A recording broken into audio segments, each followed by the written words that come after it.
7, 6, 5, 4, 3, 2, 1.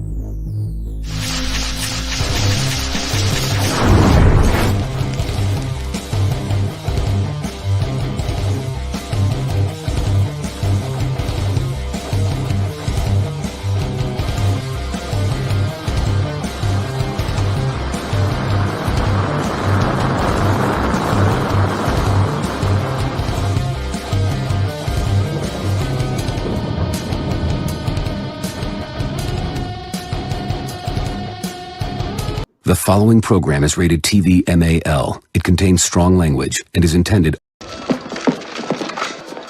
showtime.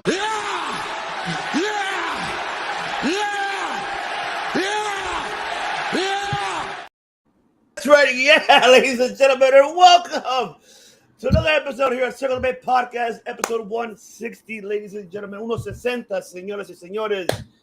The host of DB's One I've been seeing, of course, I'm here with mi familia, my family, ladies and gentlemen, that is right. And that is, of course, the man himself. He's back, ladies and gentlemen, after his honeymoon. And I'm not going to ask questions. I'm going to let that by itself. I'm not asking no questions.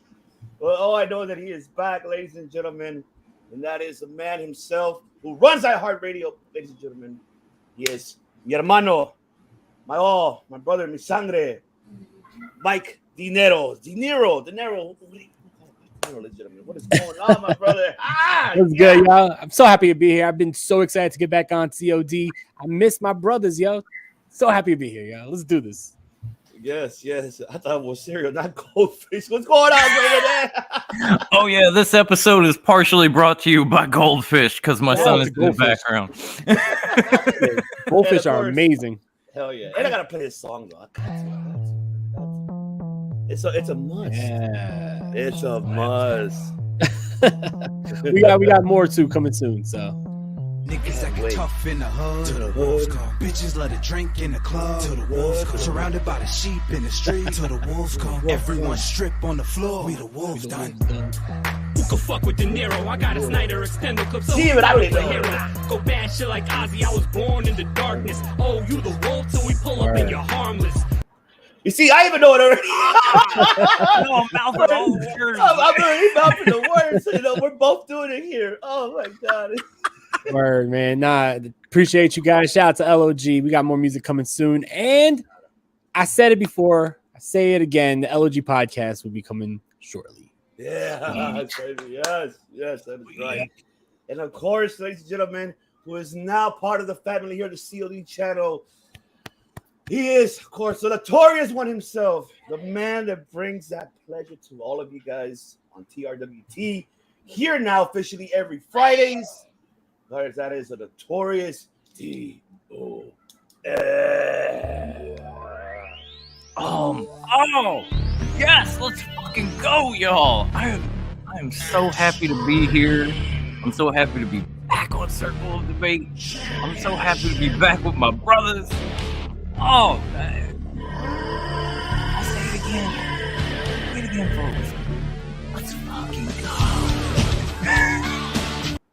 That is right, because fucking YouTube will cut us off of that shit. So I didn't want to do it. Yeah, LOG is not as famous as ECW. You can play that for like a whole 2 minutes. I wouldn't mind playing that any day of the time. You know what? I played it to the wife. Like, who's that? It's De Niro. Oh, what?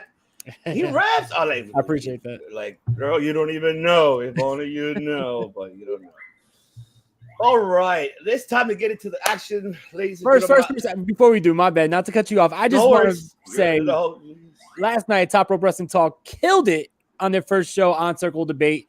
It was awesome to see them guys on Circle Debate. And I just want to say, welcome to the family. Welcome home. Oh, it's good to be home, brother. And like I said, I'm going to say it again. Congratulations on 300, man. Appreciate that, bro. That's huge. Again, this ain't Wrestling DeLorean. This is Sparta. Thanks, bro. I'm so excited, man. It's good. It's great to be here. It is absolutely great. Absolutely. We had so much fun last night. Even the devious one showed up and came through, and I was like, I got all these layouts, overlays. Fuck them. We'll just do a 4-person show. I don't care. Amen to that. Anything. All right. Now let's get into the action here. There's two things that I want to talk about before we get into Raw and SmackDown. I want to talk about, of course, this has been brought up, and might as well just bring it up because we want to know. I want to get your guys' thoughts, and exactly, her future. Will we see her return? What will she do? Will she go somewhere else? Of course, her contract already expired, and now she is officially free. I'm talking about Lacey Evans, excuse me. And now she opened up her own coffee shop. And what's the future for her? Did they drop the ball on her? They didn't build her up where they supposed to build her up. We saw her characters, 3 different characters that we saw from her throughout her career. Of course, the famous Southerner one, and then of course the Marine one, and then of course the herself one. It's just we don't know what direction they were going with her. But the biggest question here is, did they drop the ball on her? Or could they kept her and, reinvented her to be better? Because they were heading that direction of building her to be the next Slaughter. Even Slaughter commented like, no, she's not the Slaughter. Like, I am. I get that, Slaughter. Get it. But, she can't, they tried it with Cena in a way, because I'm not saying Cena was heading that direction. But if you remember back in the day, Cena was representing, of course, when he did the movie The Marine, he represented that. But now here with Lacey Evans this ball, with her. So the biggest question here is, do we see her come back? Do you see her go to Impact? Do you see her go to AEW? Or do you see her just being a home mom with her business? And the other question is, did they drop the ball here? So I'm gonna start it off with you, De Niro. Break it down, my brother. It's been a long time. Miss you. I know. Miss the voice. The DeLorean on this bitch. But yeah, I definitely think that WWE did drop the ball on her. She had a lot of buzz when she came in, and if you remember, she main evented a pay-per-view. If you remember the matchup that she was in, it was her and Baron Corbin versus Becky and Seth Rollins. You don't have someone like that main eventing a pay-per-view and then just vanishing, and then the constant, stop and start pushes and then character changes. That's how you ruin a character, because when there's always a change, people don't have enough time to really sink their teeth into the character that you're showing them, because you're off to making another character with them. What's next for her? I would love to see her in Impact. I think that she would fit perfectly in the Impact Knockouts division. But yeah, I personally think that they did drop the ball. I am excited to see where she could go from here. She was very talented. I just don't think that she got the right chance and opportunity to really show how talented she was. I agree. I agree with that. Notorious. Break it down, brother. Oh man, I do agree with what G said right here. She should have been used as like a no nonsense female style wrestler, and that's a fact. Lacey Evans was, if you didn't see her, phenomenal in NXT. Absolutely phenomenal. And then she got caught up in what a lot of people got caught up, and that was the Vince call-ups. But even then, they were more consistent. They were at least consistent at the beginning, trying to stick to a little bit of her character there.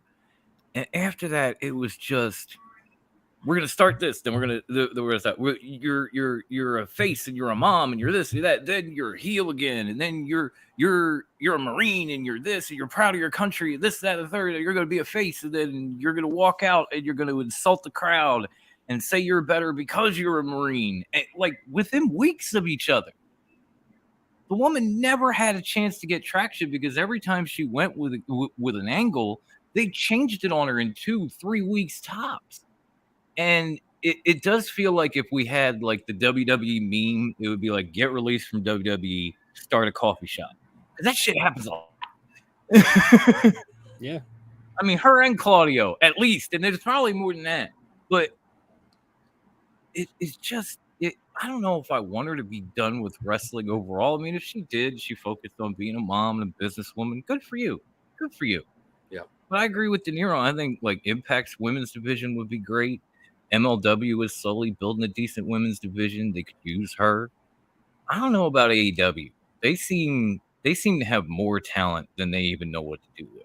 So I don't know. She'd probably end up in the same spot in WWE, where they were just throwing her out there to do this and do that, and then start over with her like a month later. But I agree. I'd like to see Lacey Evans continue her wrestling career. Pepsi feels right. Lacey was brought up in the WWE system, and she probably couldn't survive the Indies, but I don't know if she'd go back to the Indies. I really think a place like Impact would just say, hey, come on in. You know, you and Trinity can throw down next week. Nah, for sure. Yeah, I mean, Grayson brought up a lot of good points, and I like what you mentioned here, the best NXT belt. Yeah, I agree. Yeah. That I do agree with. She was really great. I feel Pop H was heading the direction with her perfectly in NXT. It's just Vince. Vince was the one that I fell in love. Hey, pal, I don't see what we're gonna do here. Take it around. Oh. Yeah, so, you know, making that southern one. Oh my God, no, you nasty. Like, oh, God, yeah. Jesus. Throwing handkerchiefs and shit. Yeah. To be honest, in my opinion, I think they should have kept that character. I thought that character gave her a lot of personality. I really did. Yeah, I like what was it, the Southern Belle or whatever? The sassy Southern Belle? Yeah, the sassy Southern Belle. Yeah, I like that character. I think that when they started to go into the Marine, it was cool to show that, you know, she was actually a Marine. It was cool to show that. Okay. But I think that it would have been cool to, you know, keep a character that gives her a lot more personality. Yeah, I think so too. And I think if they would have given her more time in the ring too as well, I think she could have developed more in her in-ring abilities. Yeah. She was already heading there. I mean, she's talented. She got the character. I'm not saying that she, like, her persona character, it's there. It's just where to put her at. You know, like when they were putting her when they were using it for the Slaughter one, like kind of like, okay, in a way, let's see if it works out. If it doesn't, I feel that they try to do the same thing for Lashley. If you remember, like a while back, I think they did it for Lashley as well. And well, on the other hand, with Lashley, it didn't. With Bobby Lashley, didn't work. But I mean, with Lacey, I think it could have worked, but if they would have done it properly, I think it could have. But I mean, either way, I mean, the Southern one, I didn't mind it either. I just didn't like. The only thing I didn't like was just like, oh, you nasty. No, don't say that. Just be a Southerner chick that's saying that. No, you don't have to say all that word. Right. It's not good, but I feel if she, and I think Impact too. I feel like Impact could be another one that could really fit her. And I think Impact for her will reinvent herself, and also will develop her ring skills more than where she was left off. Yep. I just wish they could have booked her more. I know they blame, you know, they don't blame, but they kind of like, oh, she fell off because she got pregnant. Okay, well, that's fine. It is what it is. Who cares? But either way, this woman could have built herself and could have had the direction if she was given the right direction instead of moving her around like Vince was doing most of the time. So, I mean, even great. The classy Southern Belle was fire. They could have kept it, would have ready to turn on her to Holly switch without. Oh, I like that. Yeah. Hell yeah. Mm-hmm. Oh, man. Yeah, I like that. So I wish her the best, man. I mean, her coffee shop, I wish her the best. And if she decides to get back in the ring, I mean, if Impact opens the doors, you know, Scott D'Amore tell her, hey, come over here. Why not? You know, look at Trinity where she's at right now. She is the Knockouts Women's Champion. And I'm not saying that Trinity didn't do anything at all at WWE. She did. She was a former SmackDown Women's Champion. She was up there with former tag team champion with Sasha Banks, you know, now no Mercedes. So it could be the same. All it takes, sometimes you need to get away from the home to reinvent and find yourself and then come back home and be better. Yeah. Sometimes, Look at Drew. Yeah. I agree. I agree with that. Look at Drew. Drew did the same thing. And like Drew Galloway, and he did the same thing. Also, like one more thing that I want to say about this is if she went to Impact could really give her the opportunity to hone her craft, because I look at someone like Deonna Purrazzo, who was on the Indies, she was okay, went to WWE, was okay, went to Impact, and now I consider her one of the best in the world. So I think that giving her that opportunity to be on TV and to have longer matches and matches that matter, I think that she really could become something special.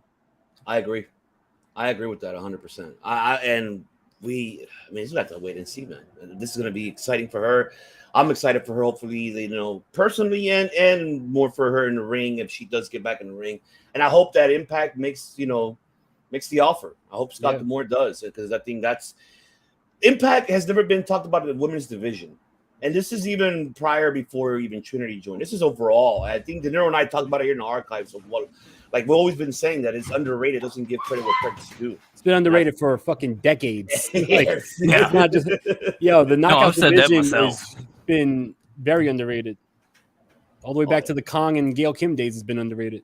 That Hell is yeah. right. Hell yeah. Hell yeah. That Hell is yeah. right. Hell yeah. Mm-hmm. Hell yeah. You're absolutely right. That is for sure. Ain't that right, Blue? Yeah. Miss Blue. So yes. Another person that I want to talk about because they never bring him up. And I feel like now this is a time for us to bring him up because I'm curious to hear you guys' thoughts. And that is this man right here who is heading to NXT. We already know that he signed, he's moving to Florida, he's going there. But the biggest thing is they don't talk about this guy.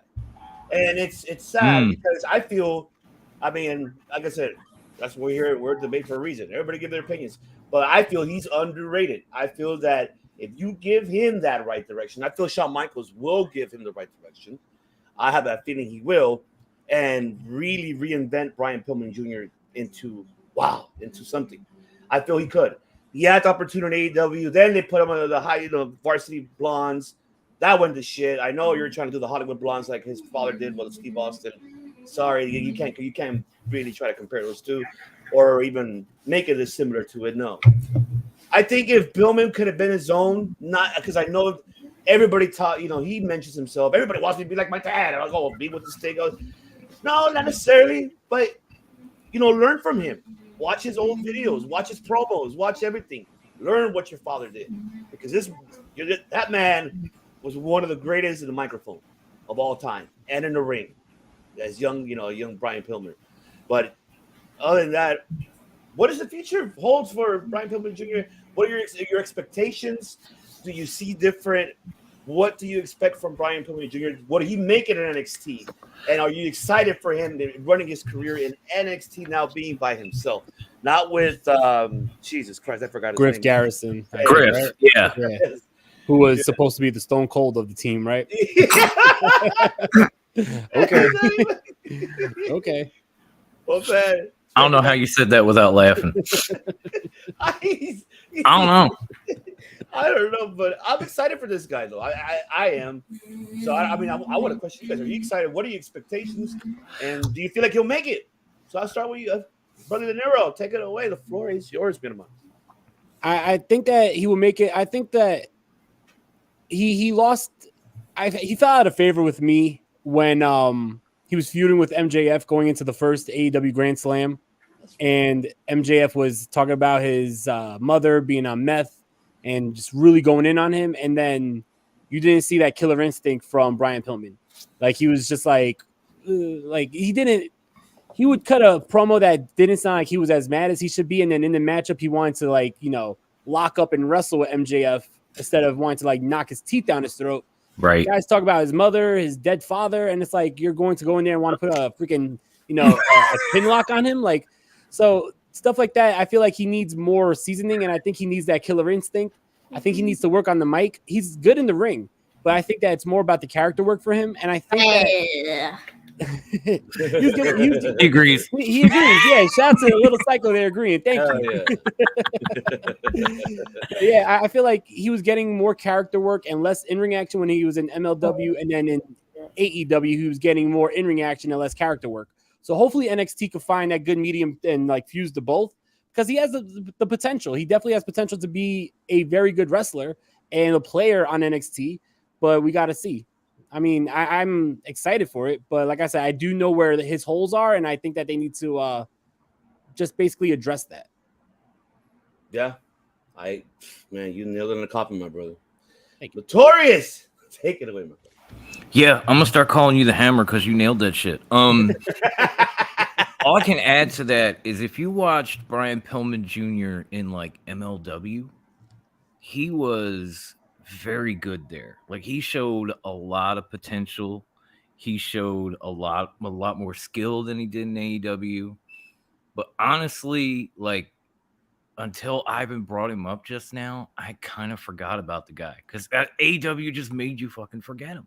Mm-hmm. And I think if anybody can get him back on that level that he was on in MLW and maybe beyond, it's HBK. It's the guys in NXT, because we've seen what they've done for a lot of people who are currently on the main roster and in whatever the fuck you want to call that, 2.0, black and gold, new school, whatever the fuck.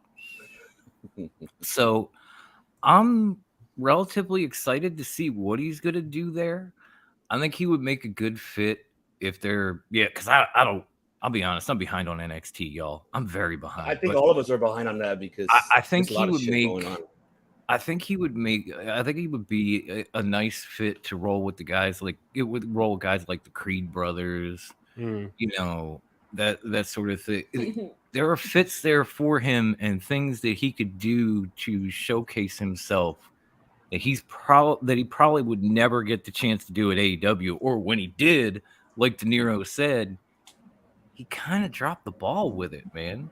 Like, you want to get into headlocks and wrist locks with a man that was talking shit about your mama?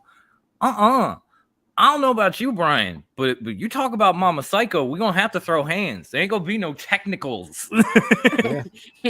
Oh, you thought that was funny? Okay. You know, somebody talk about his mama, he going to go low psycho on somebody. There ain't going to be no wrist locks. He going to be biting a person. Right? He smiles. Oh shit! This is usually why I don't podcast with children, by the way. But yeah, I'm kind of excited to see him show up. Like, that might actually get me to watch 2.0 here and there, or whatever the fuck you want to call it. Or put him in Chase U. You could keep the varsity jacket. Yeah, that too. He fit Chase U. Joe Gacy might need somebody to run with. Maybe he fits that. I don't know. Maybe. Lord knows it did work for Schism or Grizzly Young Vets or whatever the fuck you want to call them guys. The Dyad, all that bullshit. It's like, well, pick a name. Yeah, so I'm excited to see what's the future for him, and let's see, you know, what's he gonna do. I hope they book him right, and I think Shawn Michaels will. I feel that Michaels is going to probably really influence him in a positive way. And, you know, Michaels is not going to sit there and lie to him, tell him, hey, you know what? You know, your father was, I admire him too. Because I know HBK got a lot of influence from him too. Whether people are like it or not, that, oh, that's not true. He created himself. That's bullshit. No, we all, a lot of the influences of the characterism, even Steve Austin mentioned himself that, you know, Pillman really helped him develop to where that Steve Austin 316 was. So it really helped towards that matter. So it really, I feel that Michaels can influence him and have him to open that shit up, like shake him up, like, come on, you can do this. Stop being like, oh, I don't know, yeah, no, none of that bullshit. Yes, like, no, you gotta wake up. You can do this. I feel that Michaels could lead him that direction, and with Papa H2 being right there, and William Regal, who's back home, so it could be the same. If he could just get into his head and show him the right way of how to be on a microphone, how to be on camera, how to be everything. That's it. I'm not an AEW hater. I just you know what might be good? Put Brian Pillman Jr. with William Regal's son. Let them tag up. Be like a Legacy 2.0 kind of thing. I would like that. Oh, I would like that. I think that would be wonderful. Oh, Jesus. Oh, I'm excited for that. Oh my God. Yeah, I just had that strong premonition hit me out of nowhere. Dude, that'll be you know what? That's not a bad idea. Yeah, no, I don't think it's a bad idea, honestly. I actually would like that. Interesting. Wow. Oh, fuck yeah. Good call on that. Really, really good call on that. All right. Now let's move into Monday Night Raw so we can talk about Raw very brief. Man, I don't know. I mean, look, Raw was exciting. I enjoyed it. The only thing, of course, is man, that women's tag division is cursed, man. I hate to say it. I know a lot of people are saying, well, why would you say it's cursed? Sorry to say, it's fucking cursed. They shouldn't even bring those tag team titles at all. I'm sorry. They should have stayed in NXT. I think it wasn't cursed in NXT, I'll tell you that. I mean, you guys correct me if I'm wrong. I didn't see much in NXT like compared to what we're seeing in the main roster. But, you know, I was telling Dom on Top Rope yesterday that the match of the night for me, the one I'm excited for is Gable and Gunther. I'm excited for that. Yes. I am excited for JD McDonough, see if they're gonna bring him into the Judgment Day. I'm seeing where's that gonna lead to that direction. I want Nakamura's old theme song back with the lyrics. That's what I want. Damn it. That's what I want. Because for God's sakes, I know this. I digress. I've always been a big fan of Nakamura since New Japan days. Strong style is always, man, this guy's a killer. But it's just they booked him wrong. They had the opportunity, that Mania with AJ Styles, they could have put the belt on him. Even though I love AJ, but there was so much they could have done with Nakamura. They wouldn't even let him take the belt from Jinder. No. Jinder! What the fuck? Listen, man, I'm tired of your shit. Jesus, man. I'm glad. Stay home. Tired of it. Home. Stay in the home. Papa H, give this man the lyrics again. Give me what I want. Give it. Just give him the fucking lyrics. That's what I want. Just give him the lyrics to the theme song. Do it. I'll be happy. But I think it's going to be a good feud. I think it's going to be great for Nakamura. I like it. I like that it's like, oh, I'm tired of people being in my business. Like, I like that. Like, it's, even though I know it's kind of geeky, but, you know, I don't mind it. I don't mind Nakamura being a heel again. I actually enjoyed the match that he had against Bronson Reed as well. Yeah. So I'm happy to see him heading that direction. So I just hope, don't drop the ball, Papa H. You're in charge now. You know, Papa Vinny's not there. Please continue to book this man fucking right, just like he did in NXT. That's what I feel about it. But De Niro, the floor is yours, mi hermano. Take it away. Break it down raw overall, mi hermano. I totally agree with everything you said. First of all, I love that they're making Chad Gable a legit threat for Gunther's IC title. And that matchup is going to be a banger, but it's really cool because he's a guy who we've seen so much potential for so many years. So it's really nice to see him get a high-profile matchup against Gunther. Will he beat him for it? I think that would be a shock, and that would be awesome, and it would be well-deserved. But I do see Gunther continuing on his title reign when they eventually do clash. And I also agree with everything you said about Nakamura. I think that Nakamura has been fucking, highly underrated in the WWE and just treated horribly. I don't know, man. Like, I can't see them taking the belt off Seth so soon, but I would not be mad at a Nakamura title run for at least like 2-3 months, and then Seth gets it back down the line, maybe at Survivor Series or something. That would be fine with me. I like what they're doing with JD McDonough, and I like how they're playing up the story that's Finn's only real friend, and then you have the other members of Judgment Day who are like, this doesn't concern you, JD, so mind your business. It's going to be interesting to see if they're going to officially allow him in, especially how Raw ended.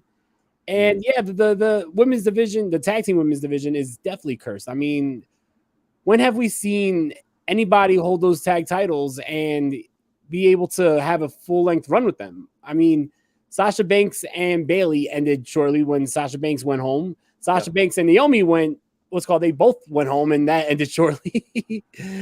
We have Liv Morgan getting injured when she was teaming with Raquel. You have now Sonya Deville getting injured when she's teaming with Chelsea. So it is definitely cursed. I mean, I want to give the team of Chelsea and Piper Niven's time to see how it grows. I think that it could be interesting. I think that they could be able to, have a nice reign with them. And I think they would have some good chemistry with each other.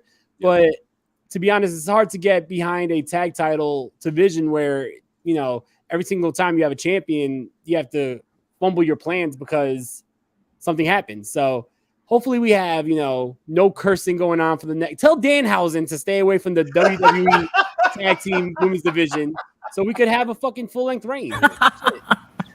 I like that. I love it. Yeah, that's good. That's good. I'm sorry. It's fucking the nerve got me. Oh, shit. Oh, let me breathe. First. I know. It hurts. That housing. Oh, I love it. It's fantastic. Shout out to Brian. Brian. What's going on, dude? Yes. Oh, man. Take it away, TOM, if you can. Go ahead, brother. Okay, let me collect myself. And let me say, since I see Brian, y'all have got to come to Top Rope on Facebook. If for anything to check out Brian's posts of Sunday Night Cinema. There have been times in the live chat where he's asked us what we wanted, and times where I've said, you know what, I just want some good Shinsuke, man. You can take it from anywhere. I just want some good Shinsuke. And come Sunday night, he's got like 3-4 classic Shinsuke matches just lined up in group for you to watch. It's amazing. So definitely come and check Brian out and everything else. Now, shout out Brian. Shout out to Brian, brother. Oh, yeah. That being said, I really enjoyed the hell out of this Raw, and I haven't been able to say that for a while. And I think one of the reasons I enjoyed it so much is if you look at these people on screen right now with us, damn near all of them are Black and Gold alums. It was like original Black and Gold with a bigger freaking budget. It was amazing. I know the tag team titles are cursed, but at the same time, I thought it was perfect for them to stick Piper into that role because it starts her on that Shorty G climb out that Chad Gable had. Because we all know, like, that was a terrible idea. Literally, anytime you said that on my show, Wendy would scream at you, "Say his name, God damn it!" Like,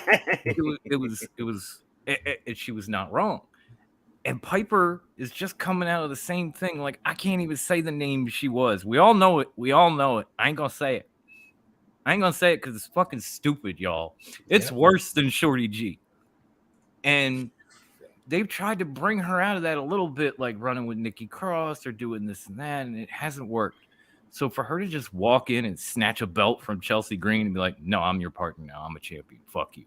That's some Piper Niven type shit. That's how you bring this woman back strong. And I'm loving this build between Chad Gable and Gunther, and with Alpha Academy and Imperium involved, and that match between Giovanni and Chad was like, I can't add anything for Shinsuke because y'all said it all. I love the man. I've loved him since I don't even know when, since probably before I met my wife. And I am enjoying a little bit of this back and forth with Seth Rollins and him as a heel again. Maybe they'll get him going on the right direction, but Jesus, why is it every time he's a heel he forgets how to speak English? Why? Doesn't matter if it's Vince, Good point. Trips, whatever. Even this week, all of a sudden he doesn't know how to speak English. He's been speaking perfect English for months as a face. He's a heel now. He forgot. Yeah. I just hope people don't bust me. Don't speak English. Like, don't start with that English. Oh, Renee Paquette is an AEW. She is not. Yeah, we don't need that. We don't need that. We don't need that. No. But yeah, I mean, it was so much on this episode of Raw that by the time it was over, it actually felt like it flew by. And I can't remember the last time I said that. It might have been when I was doing the show with De Niro and we were covering the main event. It might have been that was the last time. Yeah, that was a while, like, y'all. 2 months ago, maybe. Yeah. All right. A couple months minimum. Brian, that's a good point, though. I mean, like most of the heels, if we go back to see, this is why I don't want fucking Vince there, because I know his mentality. Let's go back to the 80s, pal. Let's just bring how do you make it? Okay, right. The Sheik. Who else did he do? Fuck, I'm trying to remember. Like, there's a lot of you're like guys who are not from the United States. He made them that way. Iron Sheik could never speak English. Even if they wanted to turn him face, he would have still been that guy. I don't know how you did that, but he never. You hear Shinsuke Nakamura over the course of his years in WWE speak perfect fucking English, and then as soon as they turn him, he somehow forgets. Okay. That's when you know I've gone heel on my podcast, when I just stop talking. Because I don't know another language, so if I forget English, I'm done. Same here. I failed Spanish 4 times. If I don't know English, I'm done. All I know is that what I'm excited for is the matchup between Gable and Gunther. I think that's going to be the match of the night, or the match. It's going to. I just hope that they continue to push this man where he needs to get pushed. Gable is now his time. It's now his time. I said it yesterday on TRWT. He's your Kurt Angle 2.0. Mm-hmm. That man is, if you book that man right, especially the faction he has right now, it's This is why I love Papa H for a reason. I know, ladies and gentlemen, it takes time. I know it's a main roster. I get it. True. However, you gotta look how long did it take about NXT? It took it for quite some time to build that.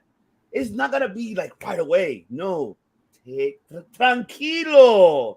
Oh no, keep it in the crock pot. We want it delicious when it comes out, you know. And that's the thing. I'll double down on what I said last night. It is, if you squint your eyes at these two people next to me, Chad Gable and Gunther, you almost get Kurt Angle, Brock Lesnar vibes from back in the day. And I love that. Yes. And when they get in the ring, they can give you that. And damn it, if I don't want to see that.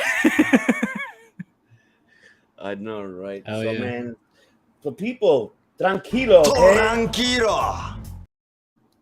Tranquilo, okay? You see Naito right there. Shout out to Naito because he won the G1 fan. But that's coming back, people. It's going to come back. The New Japan show is coming here. It's coming back. There's a lot of stuff that's going to happen here. You wait and see. Oh, yeah. And if you haven't, you better hit that subscribe button because there's a lot of shit coming. A lot of more coming. That subscribe button for sure. Yeah. That's right. And then, of course, Smack It Down, baby. SmackDown that happened, of course, for Saturday. So 24 hours ago. There you go. Thank God. I always used to Sundays. I don't know why. But yes. Oh, man. Mama, I'm going home. We're just leaving. Going home. I mean, good matchup. Like I really enjoyed it. I really seeing Sheamus was in the hands. Everything overall, the match was great. Honestly, I enjoyed it. Seeing Edge going out the way he's going out, I love it. I hope that he stays. Don't go to AEW. Don't, please. Do not. Adam Copeland's All Elite. Yeah. Adam Copeland. We don't want to see that. No, I don't want to see. We were just talking about that last night. I don't want to see it either. I don't want to see my co-host. That's fucking bullshit. Bullshit, Tony Khan, because I don't want you to be signing. No Edge and Christian. I don't want it in AEW. No, you already have the Hardys. No, I don't want nothing else. Thank you. No. Sorry. See, we're here. Bruce and Wendy, nah, but we're here. And God, I live for that. No, you're bullshit. You just gotta leave Edge where he's at. One thing that what interests me as well in this SmackDown was, and we talked about it like 2 weeks ago and last week. I talked about it, before Chris came on, because Chris doesn't talk WWE. He has so much. But the last thing in the Street Profits is really getting interesting. I mean, and then mind you that we see the Street Profits dress differently now. It's like they don't dress like how they used to. That was broke up with the Cubs and that. So now it's okay. And they mentioned about something about the bloodline. I see where Lashley's heading to the direction. I don't mind if he faces Roman. Thank God, because we want something different. Yeah. I don't mind the Street Profits being heel. I think that Daryl and I said it a while back before he went on his honeymoon that we said that the Street Profits is going to turn heel eventually because of the show that they're going to have, with Bianca Belair and her husband. They're going to be doing their stuff. So we're like a miss and misses. So it's heading that direction. And then, of course, I didn't add the other picture, but of course, LA Knight, baby, LA Knight, man, he's the hottest thing right now. Oh, all right.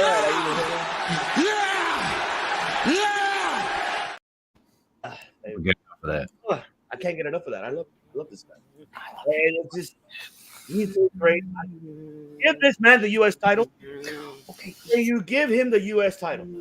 Sorry, Rey Mysterio. Mysterio. I know that something tells me, and I know a lot of people are saying, "Oh, Santos gonna go heel on Mysterio." I don't know. We don't know. I hate to say it, but I'm not invested in that story. I'm not really. I hate to say it. I hate to be the bad guy here, but I'm not. I just don't know. And also, I don't know what the hell is going on in that direction. Uso, on the other hand, I said it.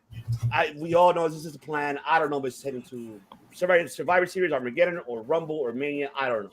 Probably Rikishi will be around. He's going to be the referee for his sons. We don't know. We might see the brothers. I have no idea. But I want to forget enough about me. I want to hear more of you guys. Is what you got to say about all this, especially with Edge's retirement. Does he stay? Does he go? And overall, with the bloodline, with Lashley's group now and LA Knight, everything overall. So, mi hermano De Niro, the floor is yours. Take it away. I don't watch SmackDown. Dom? Nah, all jokes aside, SmackDown was really good last night. I think that let me start off with we're gonna go from the top up, right? So let's start off with Edge, right? Edge, he had a really good performance. I wish we would have saw the post-match promo on air. It felt a little weird because like SmackDown went off the air at like 9:58, and I was like, we have like 2 more minutes. Why would they cut this short? This is the last time we'll see this man in the WWE ring, and we barely got to see the hug. But after the show, he had the post-match promo talking to the Toronto crowd, saying that this is his last match in Toronto and the last time performing in front of these fans, and he has no more scheduled appearances on his contract. So I don't know. Like I think it's going to be interesting, but something tells me like he is actually retiring. This is it for him, and I am glad that he was able to come back a couple years ago and have his final run and go out when he wanted to go out instead of having to go out due to injury. So right off the top, like Edge, amazing career, and I thought that his matchup with Sheamus was awesome. It's funny. I didn't watch last week's SmackDown. I didn't get a chance to, but then to watch this week's SmackDown and hear that Edge never fought Sheamus in a one-on-one matchup, that was a little bit surprising. So really cool to see them have this matchup together with each other. As for the Street Profits, I like what they're doing with them for sure. Like I like the new attitude, the new look. I love what they're doing with Lashley. And if we do have a feud between the Street Profits and Lashley and the Bloodline, that would be fire. But honestly, I think that, the Street Profits should go after that tag team gold. And Bobby Lashley's a guy who never got a shot at Roman's world title, which I think that is crazy because Bobby's a guy who is a real credible contender. So yeah. I think that could be a good matchup. I keep on mentioning Survivor Series, but that could be a good Survivor Series main event down the line, right? Yeah. So have, Lashley and Roman. That would be cool. LA Knight, super entertaining. I agree with you. I think that he deserves to have gold soon. I think that he needs to be U.S. champion. I think that, maybe Rey Mysterio loses it to Austin Theory again, and then we have Austin Theory drop it to LA Knight because I don't see LA Knight taking it off of Rey Mysterio because right now, the people still love Rey. People really love LA Knight. I wouldn't take the babyface's title to give it to another babyface. I would give it back to a heel to have the babyface beat him for it. And as for the Usos and Jay, like I said it on the Wrestling DeLorean, I think that you got to stretch this shit out. You know what I mean?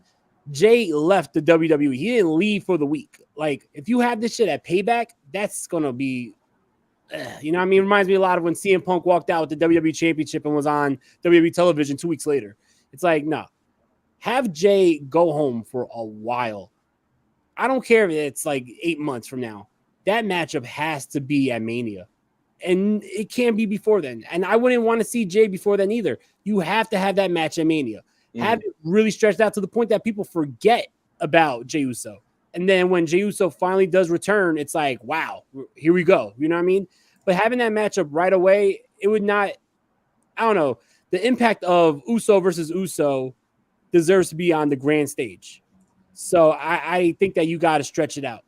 Maybe you continue to build up on Jimmy and Jimmy gets a shot, or maybe Jimmy is, doing well in the Royal Rumble and Jey Uso comes out as a surprise Rumble entrant, something like that. But you can't have this right away. I don't know if you guys saw there was some appearance by Rikishi, and the poster said to see Rikishi before his payback. It was put up on the, what do they call it? The X. Like there was something out there about Rikishi seeing him before he was the special referee for his son's match or some shit like that. Yeah. Like, and I saw that. I was like, damn, they're really going to rush this shit if they're going to do it at Payback. Like Rikishi, he being the special guest referee for the matches between his sons would be awesome. But once again, grand stage, put that at Mania. Like, wait on it. You know what I mean? And I think you had Paul Heyman talk to his source, right? And he didn't say that was Roman. He didn't say that was anybody else. He was on the phone with a source, and he didn't tell Caleb Braxton who the source was. I think that source was Rikishi.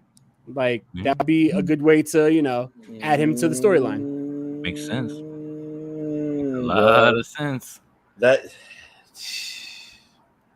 he makes Well, let me ask you this though. Let me ask you this. Okay, so we have. Okay, so one of the okay, so it's Jimmy and Jay. So Jay, let's say, okay, so it's Jay Uso. Let's say he goes away because he said he quit. Of course, we already know that it's all gonna get. Pulled the Eddie Kingston. Yeah. I quit WWE. I mean, should they take this opportunity to build Jimmy more as a singles competitor and build his heel persona more? Should they take that opportunity more? I mean, do you feel that they should do that now, like building him up? Because we saw his brother get built up singles, but what about now? It's his turn. Do you feel like this is going to be the time now to do it? So, like how you mentioned, the head to the story to Mania to build him up? Yeah, I think this is the time you have to, because if you want that matchup to have that much of an impact, you have main event Jey Uso versus his brother right now. His brother who never really did anything of significance in the singles run. Right. So here's your opportunity to have a full 8 months of really building him up, having him main events. Maybe he has a matchup against Rey Mysterio in the main event of SmackDown where he's wrestling for the U.S. title. Give him that run, because if not, then you have a lopsided matchup between one guy who is main eventing SummerSlam versus a guy who never had a singles run. So definitely, I think that you need to utilize this time where Jay is not on television to really build Jimmy. But also, if you look at the behind the scenes thing of it, I hope that they have enough, I guess, confidence in Jimmy to give him a singles run, because we know that every time they really gave Jimmy a big push, we had the legal issues that he was running into with DUIs and all that. So hopefully, everything works into place where now at this point of him, being on the straight and narrow for the last 2 years, they do have the confidence to give him a good singles push. I agree. Good call on that. Yes. And also, by the way, if Rikishi, if he is the referee at Payback, they just said his sons. They didn't say the Usos. So it could be Jimmy versus Solo at Payback, and Rikishi is the special referee. So that's right. Well, Brian was saying, well, the horse has already left the barn, as Mean Gene would say, with his heel turn. Why not just go with it and build Jimmy? Yeah, yeah, that's right, Brian. Yeah, that's where I've been with it, because I love the Usos first and foremost. I love those guys. They're a great tag team. But when you look at their stint in the bloodline from the beginning of the saga, Jay has been pivotal from the start. It was his beef with Roman, then his alliance, and so on. So even when Sammy came in, who had the problem with him? Jay. When Sammy left, who was he talking to? Jay. It's always, if it's not about Roman, it's about Jay.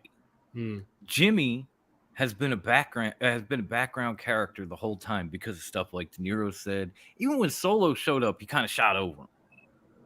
So I think Jay leaving is giving Jimmy the opportunity to build himself before coming back and having a match. Because if you remember, when they went on Ariel Helwani's podcast and he asked them what's left for you guys, they said Jimmy versus Jay at Mania. If you were to do that now, that crowd is going to be all on Jimmy's side completely. And I think they want to get Jimmy to they want to get Jimmy to a point where they have that split crowd reaction that everybody loves in every promotion, where if they get to WrestleMania and they have a match with one another, that huge crowd is going to be screaming, "Let's go, Jimmy! Let's go, Jay!" And you can't have that happen right away. You can't have that happen right now, because people are not really invested in Jimmy like they have been in Jey Uso. And for good reason. Jay's been doing it. Jimmy hasn't. Jimmy's been getting busted or playing the background or, coming up with secret handshakes, that sort of. He's been following his brother up until SummerSlam. So you have to get him established on the level that Jay is before they have a one-on-one match. Yeah. Damn.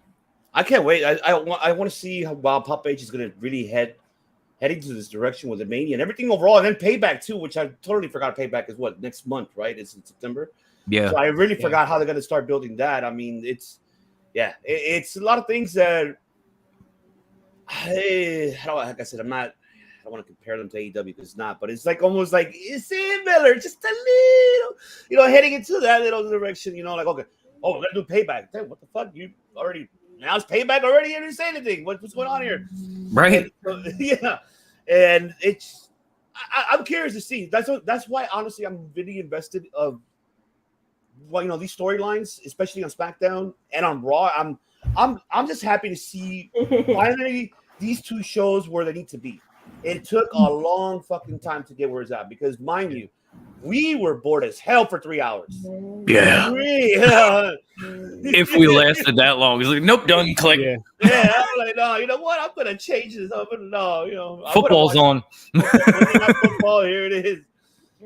And then also like with SmackDown, it was like, the first match. All right, I'm changing. Let's go to Rampage right quick. Fuck, let's see what Rampage is on. So I'm glad that Pop H is changing shit around, and I'm loving the direction he's going with everything, building talents. Now Pop H, it's time to build the women. It's that time now. It's time to build the women because we need to see that. That's a fact. Amen. Because a lot of people have been asking about it. They've been praying about it. So, I mean, we need to see it, man. We got to see that. All right. The director will be joining us in a few, but I want to get this out of I want to get this out of the fucking elephant room because the elephant in the room, excuse me. I think it's the same elephant. I know it's the debate of the week of it, but fuck it. I don't care. This is going to be the debate of the week for us here. This man right here, of course.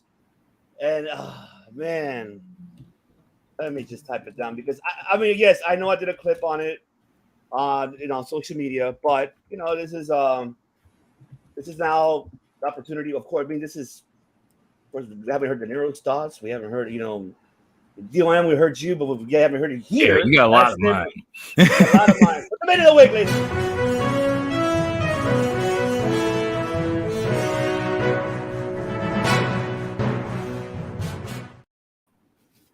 That's right. I like that. I love that debate of the week. But yes, the debate of the week, not for me. It's more for them. Because I already did my time. It's more for my familia right here. It's what the hell is going on with this drama? Is this drama? Should we be concerned? We're seeing the rumor, like I said, we're opinionators, we're analysts, we're not Seltzer, Wade Keller, none of that. Sean Ross, none of that bullshit. We're more believable. Exactly. I mean, I'm just saying. Should this man run Collision? Should this man be in charge? The number of the floor is yours. I don't know if you guys noticed, but like now on the Wrestling DeLorean podcast, I post up news articles on the wrestling and talk about them every single day, right? And I've started that last Saturday, and maybe one day out of the last 7 did not have something to do about CM Punk's drama. And it was because I started the day before. I did it the morning of AEW Collision, where after Collision, all hell broke loose, right? So, yeah, I mean, there's been a lot of drama, but I'm going to probably be the controversial one here and say that I think that a lot of the reports are an anti-CM Punk bias because of a lot of the, my man Chris, what up? The director. What is happening, dude? What is good? 5 a.m. Dang. Real quick. I got up at 5 a.m. I feel for you. MMA fight, UFC 2, like 93 today. This is me, JB Lee. She's on the prelims. Watch her fight. She's the shit. Hey. Nice. That's right. That's what's up. Glad to have you, man. Glad to see you, bro. You got a South Philly Pabst right there?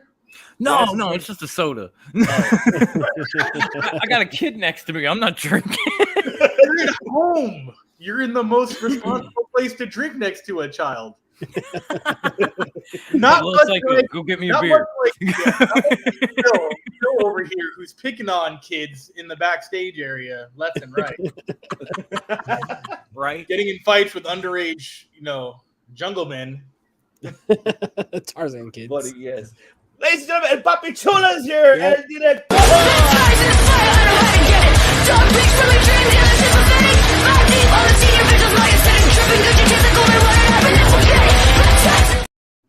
El director, the one and only, the director himself. And much like Jonah from Rewind, I am not wearing pants. I was gonna say, run the video back real quick. I got it now. Here we go. So, Jungle Boy, Jack Perry. No secret that I live in Valley Village. He lives in Valley Village. Call me up. We will fight Phil. I swear to God. But yeah, Damn. but De Niro, yeah. I mean, all right. So here's the thing. Like, I don't think that CM Punk is in the wrong here, or for everything, right? Yeah, there's the shit with talking shit about Hangman Adam Page for no reason. Mm-hmm. He was wrong for that, but then he apologized to him. He sent him an apology text, right? So, I mean, apology text. He didn't even call him or talk to him or no. Well, here's the thing. So now it's being reported, right? And I know we're not going off of the rumors and reports of the internet because there's a lot of bullshit. But it's being reported that not only does CM Punk want to sit down with the Elite, but the Elite is willing to sit down with CM Punk, and AEW management is the one that's blocking all of this. So I think that this is not CM Punk's fault. It's AEW's fault. I think this is a Tony Khan call to prevent any more fighting. But if they're all willing to be grown-ups and be in the same room and talk shit out, wouldn't that be more beneficial to get your company back on the same page instead of being divided like it is now?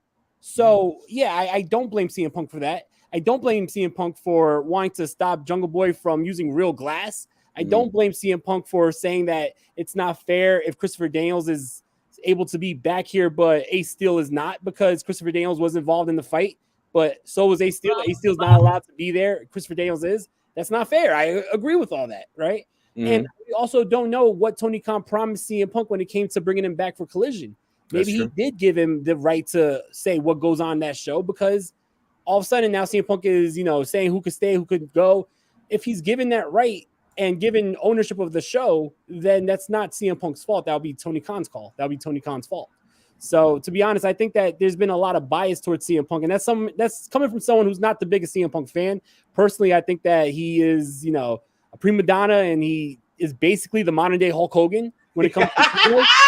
But I'm just going to say that I don't think that everything that we're reading online about CM Punk being the biggest piece of shit, I don't think that's necessarily the truth.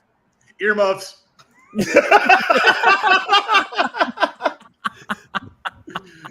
My bad. he can't hear you anyways because Dom has he's hearing it. Oh, true that. Yeah. It's still funny. I didn't know that. That's what I mean. Is like it was the opposite of what you mentioned. It was like more. It was a CM Punk one that.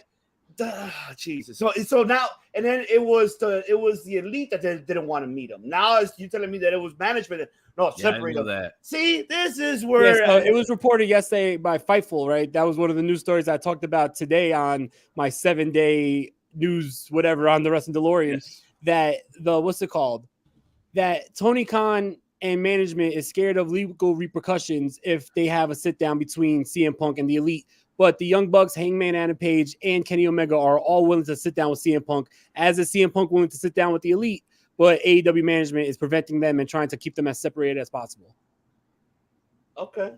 So, I mean, I don't know. To be honest, if you have two family members who are constantly fighting and it's causing division in the house, but both are willing to sit down and talk, are you going to tell them to stay away from each other? Or are you going to say, let's settle this, let's talk like men, and let's all move forward and have... Because to be honest, this is hurting AEW more than it's helping AEW. I agree with so wouldn't it be more beneficial to have everyone sit down and everyone go forward with the idea of we're here to help AEW grow and succeed, as opposed to keep it separated and continue to have these little infighting dramas? Yeah, I want to hear the director what he got to say on that. I don't know what the original want was between Jungle Boy and CM Punk. Did someone talk some shit? Was there like a scuffle? Like you could just say it in like a sentence. So what happened was Jungle Boy wanted to do a segment where he put someone through a pane of glass, and it was real glass. Oh, right, real glass versus fake glass. Yeah, and CM Punk said that was dangerous and should not be allowed. Yeah, that should be the end of it then. That sentence that CM Punk said. I mean, did Jungle Boy take offense? He was like, fuck you, and start throwing punches? A lot of people, including Tony Schiavone, said that Jungle Boy threw a tantrum when CM Punk said that shouldn't belong on the show. Right. And he probably threw a tantrum, not because CM Punk is wrong, but because CM Punk spoke up. And I'm sure that, sometimes you can disagree with someone just because you don't like them, even though they're right. And I think this might be that. Mm-hmm. You might just be sick of someone, he might have been trying to big brother him. I don't know the tone or the context. Either way, CM Punk's point was right, but I don't know, like I said, the tone of the situation. So yeah, they could both be right and they could both be wrong. And as far as management trying to keep the Elite and CM Punk apart, at least have like a mediator or something. Find a way to get someone in the room that keeps the situation safe. If you're afraid of them throwing blows again, that kind of makes sense. But if you're afraid of them like teaming up and overthrowing or something, like some kind of threat to management, that doesn't. That's dumb. So I don't know exactly what the reason is for separating them. Do a Zoom chat if you're afraid there's going to be a fight. Yeah. And and shout out to of course the ring. Like Brian said, back to here, like this shit was not happening while Phil was away. So yeah. I mean, always a common denominator. I mean, you guys made valid points. I mean, yeah, it gets tiring. That's why I said I'm like, I'm tired of this shit. It's like, well, like if that's the case, then fucking separate it. Keep it okay. Make it 2 brand. Have your Collision Punk, and that's it. You stick with it. You bring whoever you want. That's fine. And whoever Tony Khan wants to give you there. And let Dynamite be Dynamite by itself. Let Rampage be the middle one. And that's it. It's for me, it's the easiest thing to fucking solve. And then they don't have to really fucking try to get along with each other. They don't have to. That's fine. I mean, if they're in the same pay-per-view, the same building, that's different. They got to figure that out. That's why I said it. I said it on the, this week on the debate week. I said he needs to find someone to control the insane asylum, control that man, control everything. Because that's the problem. There's nobody there to control shit. That's the fucking issue. And it has to be somebody who all the parties respect. Like it can't be someone who's coming in with like a bias. Like if it's freaking Super Dragon, obviously he's biased towards the Young Bucks. You can't bring in someone like that. But if you bring in someone who's respected by everybody, like I don't fucking know, but someone who everyone like I think that Ricky the Dragon Steamboat being a part of it would be interesting because I know like a lot of people respect Ricky Steamboat, including CM Punk. I know the Young Bucks, they mentioned in the past because there was a Ring of Honor show where Ricky Steamboat was the special guest referee and they talked about how they idolized Steamboat. So like someone like that or who everyone respects, maybe he could bring some peace between everybody. Yeah. DOM, any final thoughts on this? Man, I think I've said it since Ivan and De Niro brought me in to talk about the scrum back in the day. Tony Khan needs to get this situation under control. Like, stop sitting there next to him and shaking your head and smiling like everything is cool every time something pops up. Mm-hmm. Stop trying to keep these people apart. Get them together and say, oh, you made money in this business? Well, guess what? My company's worth $1 billion now. I can buy and sell you 10 times over, so you will listen to every fucking word I say. Punk, cut the shit. Start doing business. Bucks, grow the fuck up a little bit. Kenny, you're all right. You're all right. If Ace Steel wants to be wherever, Christopher Daniels can be too. I don't give a shit what either side thinks. Just get it over with. As far as the run-ins this guy has had, the only one I could defend is the Jack Perry one. Real Glass, dude. Really? Yeah. I'm sure some of the guys on the screen with me. Getting Karate Kid 2.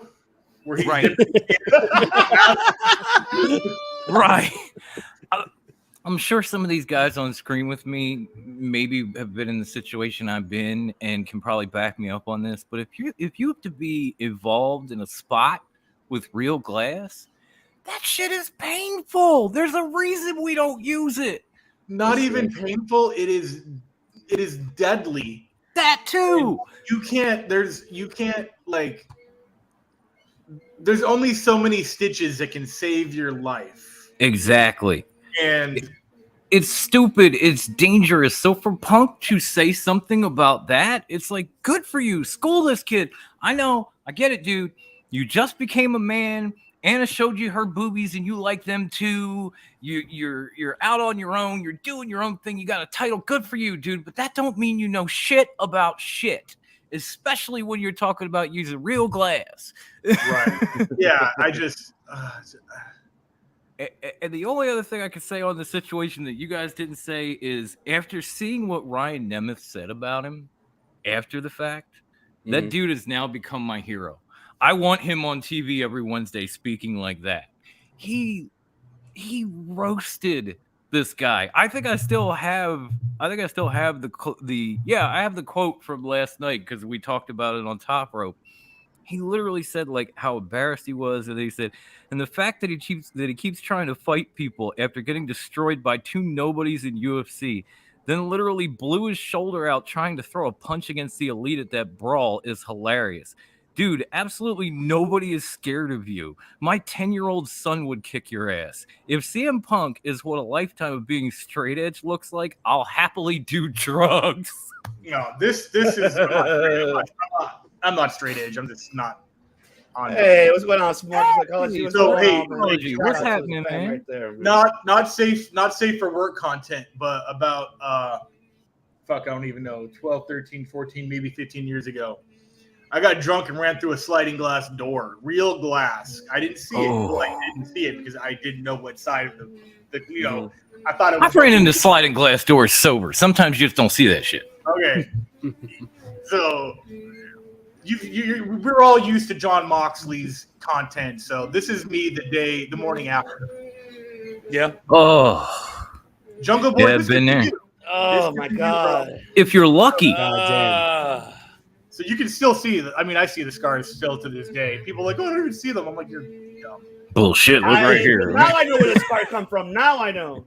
Oh, yeah. So I can see this one right here. Right here. I thought that was from gig marks for when you were in XPW fighting Pogo the Clown, but that hasn't lied yet.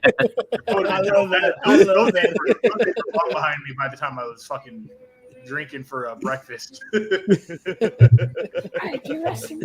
I love that though. What he said, I love it. Oh man! All right, now it's time, baby. I think it's time to get into it. Might as well, because we're already there. Let's get into it. It's time, baby. Time! It's time! It's Vader time!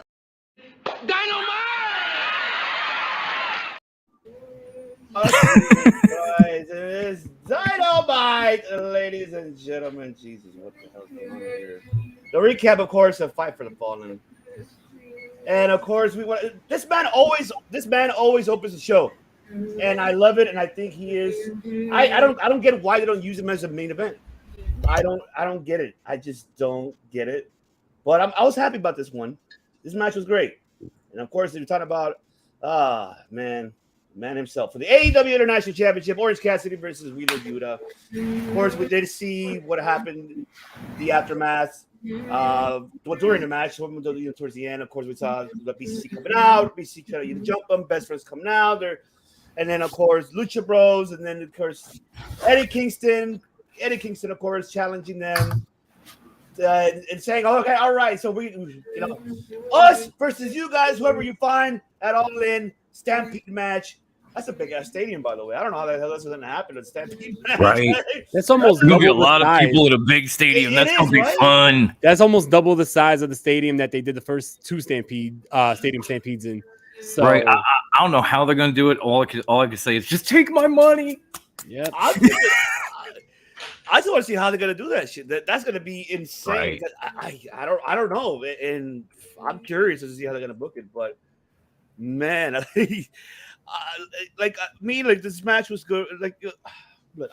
Orange Cassidy to me has been, and mind you, that people don't forget that this guy's also a producer now.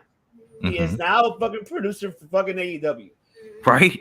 Tony Khan put him in that position now. So now this guy, no wonder why he puts himself first.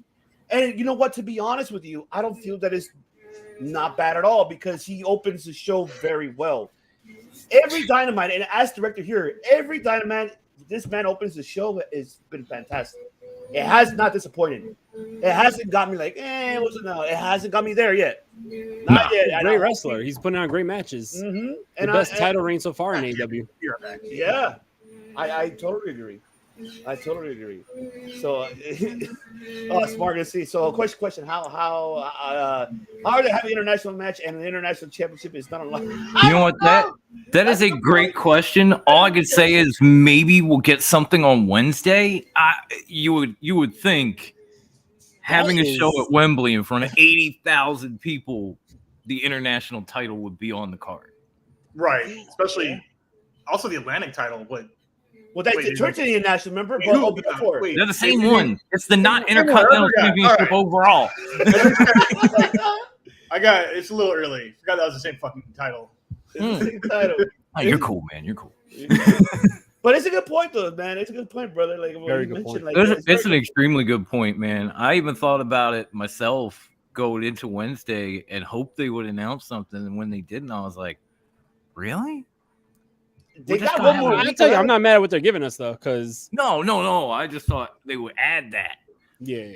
The card looks amazing. I just thought they would add something like that because it's literally the international championship, and you're going to be in England. Yeah. But go ahead, DOM. Take it away. What are your thoughts about this opening matchup, DOM? Take it away, Notorious. Oh, God. This opening matchup, like most of Orange Cassidy's opening matchups, was just – it was intense. It was brutal. It was back and forth. And once again, Orange Cassidy survives by like the skin of his teeth, man. That guy's got 99 lives. But I love what he's doing because, you know, people try to compare promotions like AW, WWE, and they always say AW does this better or WWE does this better. I don't try to do that. I try to show the similarities. And right now, Orange Cassidy is to the international championship what Gunther is to the intercontinental title. He's taking that belt and bringing it to another level. And I love that, especially with what we've had going on with the TNT title. Don't get me started there.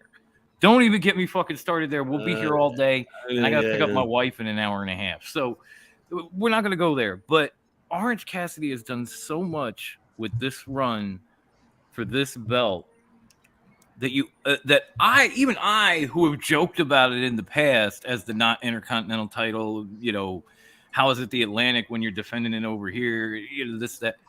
I have stopped all that just because of the shine that he's put on it since he got it. And I would have loved to see Wheeler Yuta take that championship, but it also progresses that story as well between Freshly Squeezed, Best Friends, you know, the BCC. We'll probably pick that up at some. They'll probably get added to that match at some point. Although no, I guess they're all in. The other side's got a full team. You got to wait for BCC to come up with 3 guys. My bad. Mm-hmm. But I'm sure we'll pick that up at some point, maybe leading into All Out. But it was just a wonderful match. I enjoyed the living shit out of it. At first, I was like, oh, man, Orange Cassidy opening the show again. Damn it. Now I look forward to it. I'm like, I got to get there on time. Freshly Squeezed is coming on. Oh, man, Lennox, what's going on? Lennox, what's happening, buddy?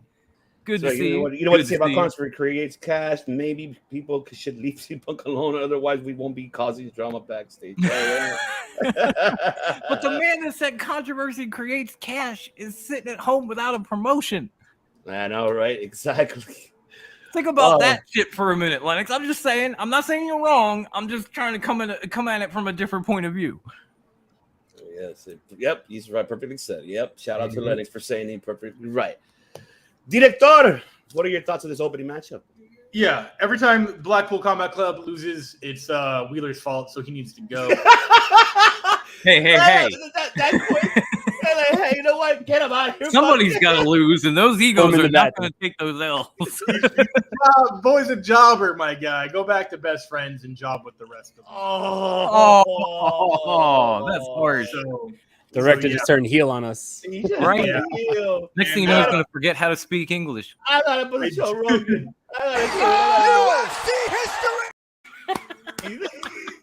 And the international Atlantic title that Orange Cassidy has. It's a good run. Unfortunately, we all know it's ending with Jon Moxley, and he's probably going to hold it for a while. So that's where this is headed. I think this is one of those like one and dones for Orange Cassidy, as far as like he's going to have a really long, really good title reign, and then not one for a long time. So that's what I think they're doing. I think they're just getting it all out. They're doing one big squeeze, getting all the juice out, and then we're not going to see him back in a title picture for a while. Yeah, unless he goes to Ring of Honor and they give him a shot over there. Let's put him on an app. I would love that. No, I'm kidding. I like Orange Cassidy. No. Don't put him on an app. No more paywalls. None. All But yeah, right. a good match. Obviously, these guys can go for sure. And I always love the pro wrestling psychology of your guy beat my guy fair and square. So let's beat you up for it. So that's always great. Okay. That's classic. Nero, take it away. Another really good, like everyone said, another really good matchup by Orange Cassidy in this really good title reign. I think he's at like 20-something title defenses at this point. He's been killing it with that title. Really good. I am very interested to see who the tag team partners for the BCC is going to be. I don't know if you want me to give you my thoughts on that now. Yes. Predictions. Hold on. I gotta play that clip if I have it or I got rid of it. No, I have it. Yes. Cyan! There it is. Right? Because as soon as I saw that they had 3 spots, 3 people came to mind instantly, right? And it all makes sense, right? So what is it? That tag team is going to be Santana and Ortiz because Eddie Kingston turned his back on them, so they're with the BCC, right? They're also the backstage, the behind the scenes drama between Santana and Ortiz. According to Conan, who's really close with both of them, they settled it. They're cool again. They're on the same page as it should have been the whole time. So thank God. Santana's back from injury, right? He just hasn't been on the show. He's fully healed up. Ortiz is waiting. Santana, Ortiz, they've been there since day one. I feel like that would be a nice, a nice little thank you to them to put them on the biggest show in AEW history, right? Yeah. Number 3 is someone who is officially, and I told you last time I was on the show that this guy should have been the guy that was in Blood and Guts instead of Pac. Number 3, who's officially in AEW now because he's officially signed as a backstage role, Chris Hero. You gotta give us Chris Hero teaming up with the BCC. Give us the fucking Kings of Wrestling. That's going to be a banger. But let's see. I mean, that's what I hope it would be. If I'm booking it, that's my fantasy team right there. Chris Hero, Claudio, Santana, Ortiz, Wheeler, and John Moxley. That is a deadly, deadly team. I thought if I wore my favorite hat, he couldn't rip shit from my psycho brain. But damn it, if he did it anyway. I'm right there with you, homie. That's exactly who I was gonna say. Exactly. Yo, Chris Hero is one of my favorite wrestlers of all time. Really cool guy. I met him a few times. He's actually the guy who got me to start training in professional wrestling. I always was a big fan of Chris Hero. Always wanted to see him come back. Hated how, he was done on WWE television. Well, because he gained a few pounds. He has a thyroid issue. The man can still do freaking everything he could have did when he was 50 pounds less. So give that man an opportunity. I think that if people could look at Keith Lee and be like, oh, he's amazing, and not look at his weight, then stop with the whole, oh, Chris Hero's fat. He shouldn't be. Right. Like, stop that bullshit. Like, the guy is fucking amazing. Fuck out of here with that fat shaming shit. There's just more of him to love, god damn it. That is my hero. Don't you be talking shit. That's hilarious. It's funny because I think Wheeler will take the pin on this one. But doesn't he always? Doesn't he Wheeler always, will still take the L. Yep. Oh my god. They need to. Damn it! Tony Khan needs to start booking us right here to write fucking stories for you, man. Jesus Christ! Quit being bullshit, TK. AEW board of directors, right here. Yes. Right? Yes. Come on, Tony Khan. You got to. Let's fucking go. Get to 2 million every week, guaranteed. Oh man! And now let's talk about it. Oh, I wish Matt Callis was here, but I know that. Right. Oh my god, I know because if not this time we're playing.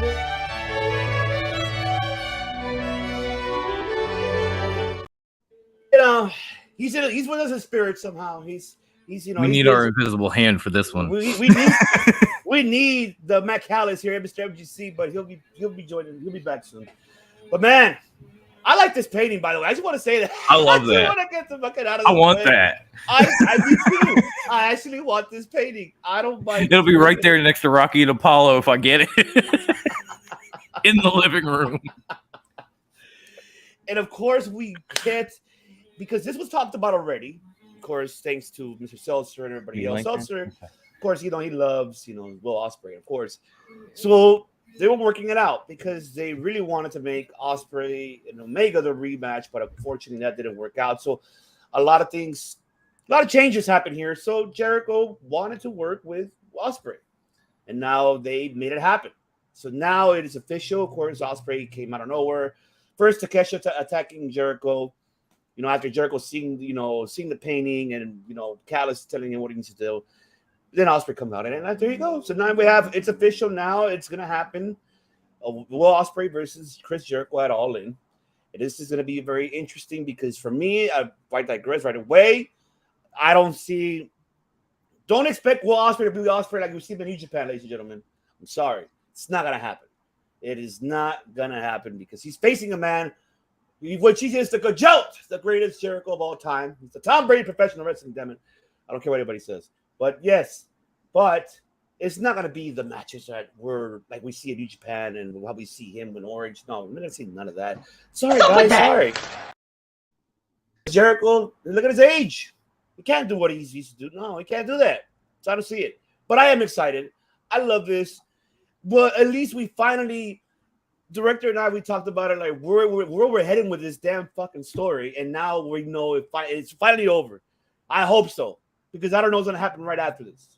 But man, Bobby Chulo, I'll take it to you, Director. Are you happy this is finally over, or do you think it's still gonna continue? Oh, it's not over at all. I think it's just beginning. What a weird way to go about Jericho making this decision. If suspended disbelief, which means you pretend that you know that it's fake, which we do. But if I was Don Callis and I was using human logic in the real world, I would not have brought that painting out to the ring. I would have had two paintings backstage, and I would have had Ospreay or Takeshita ready for whichever one was the one that Jericho decided on. It's a faux pas, and it's just like, wow, you're supposed to be the mind of pro wrestling and predicting the future, all this shit. And he didn't plan ahead for this. But that's the story, and that's funny to me.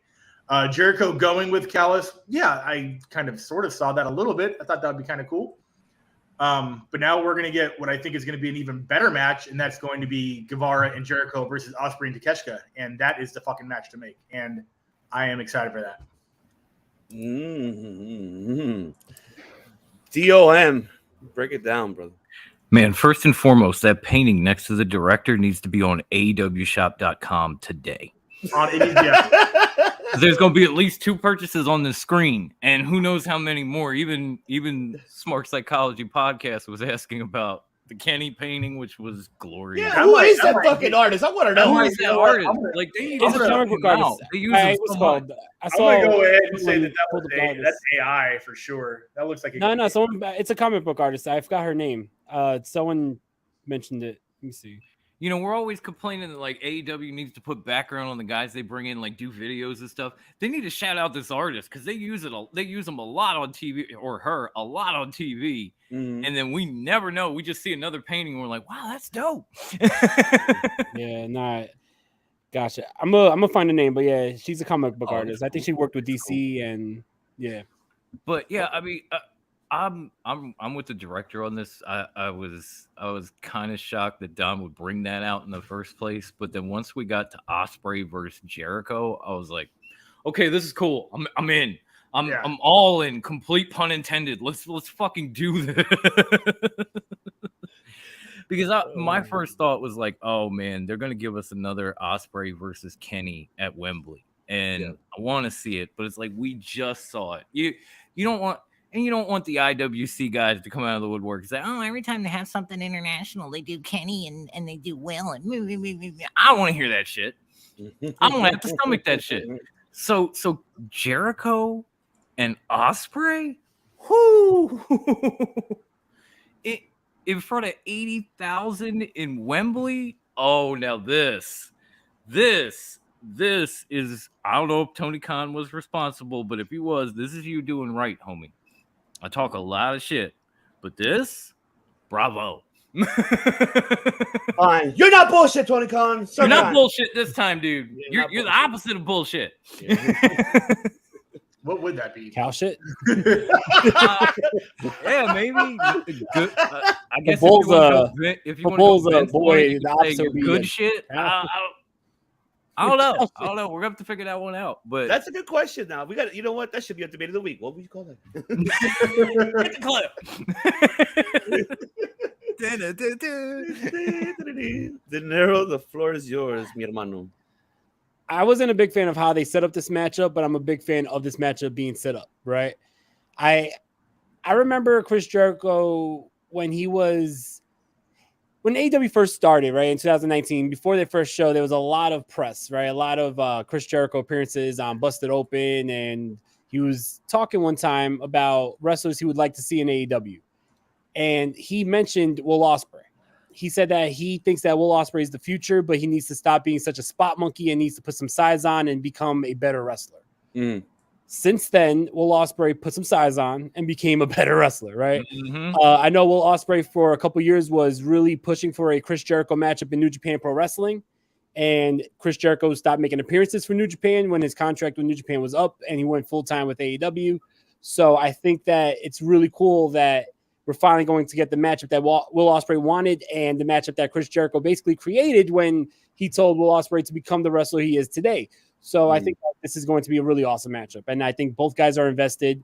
I do think that Chris Jericho is going to pull out things that we haven't seen in many years. This is the biggest crowd that he's ever wrestled in front of. This is the biggest crowd that any wrestler ever wrestled in front of. So really awesome to see that. And I think that, yeah, you know, Chris Jericho last year was having bangers with Moxley and Bryan Danielson when he was Lionheart. So I do feel like he could still put on a banger, and if anybody's going to not carry him, but if anyone's going to be a great wrestler to be in there to help him put on a banger, it's going to be Will Ospreay, who right now is on fire.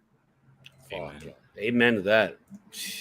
So I want to know for real, like for real, no cap, no bullshit, no cow shit, no dog shit, in-house. No shit whatsoever. No shit whatsoever, Devin. PC's free. Wembley Stadium's capacity, depending on the event, is anywhere between, it looks like 25 to 75 to 90 max. Like I said, max capacity is 100,000, depending on the event. Did this really sell out or close to it? Is it breaking? Is this breaking stadium records? As of yesterday, they sold their 80,000th ticket, which will be max capacity for the wrestling show and the most tickets ever sold for a wrestling show ever. More than anything, any WrestleMania, North America, not just any Europe. WrestleMania, even everywhere. So they, I don't know if they're counting the North Korea shows for WCW, because apparently that was like 150,000. What happened? North Korea shows? Yeah, there was a North Korea WCW show back in like 91. Oh, yeah. But the North Korean government forced the people to go there, so they're not counting that.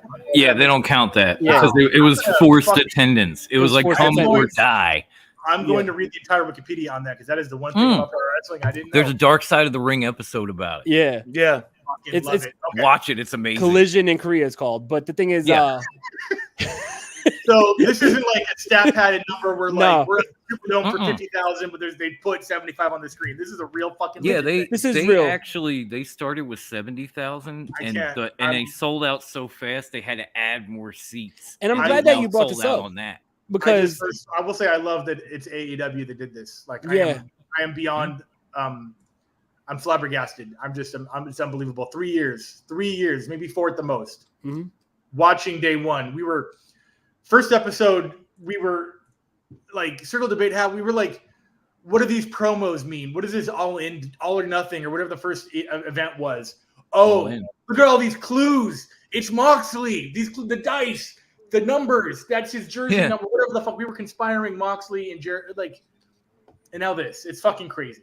Yeah. Right. They're barely out of preschool. For real. I love that you brought this up, because I know I had this little back and forth with somebody who believes everything that wrestling tells them and everything that the WWE tells them on Instagram yesterday, because I put up the news story about how AEW has the most attended show in wrestling history. They're like, oh, well, WrestleMania 32 was 100,000 people. It actually wasn't. It was actually 79. Oh, WrestleMania 3 in the Pontiac Silverdome was 93,000. Yeah, it was actually 79. So for AEW to sell out a legit 80,000 tickets, it's absolutely insane. Like Hogan versus Andre didn't do this. Rock Stone Cold didn't do this. This is insane. And I thought Wembley, I don't know. I thought it was just like a little tennis court, you know? No, that's Wimbledon.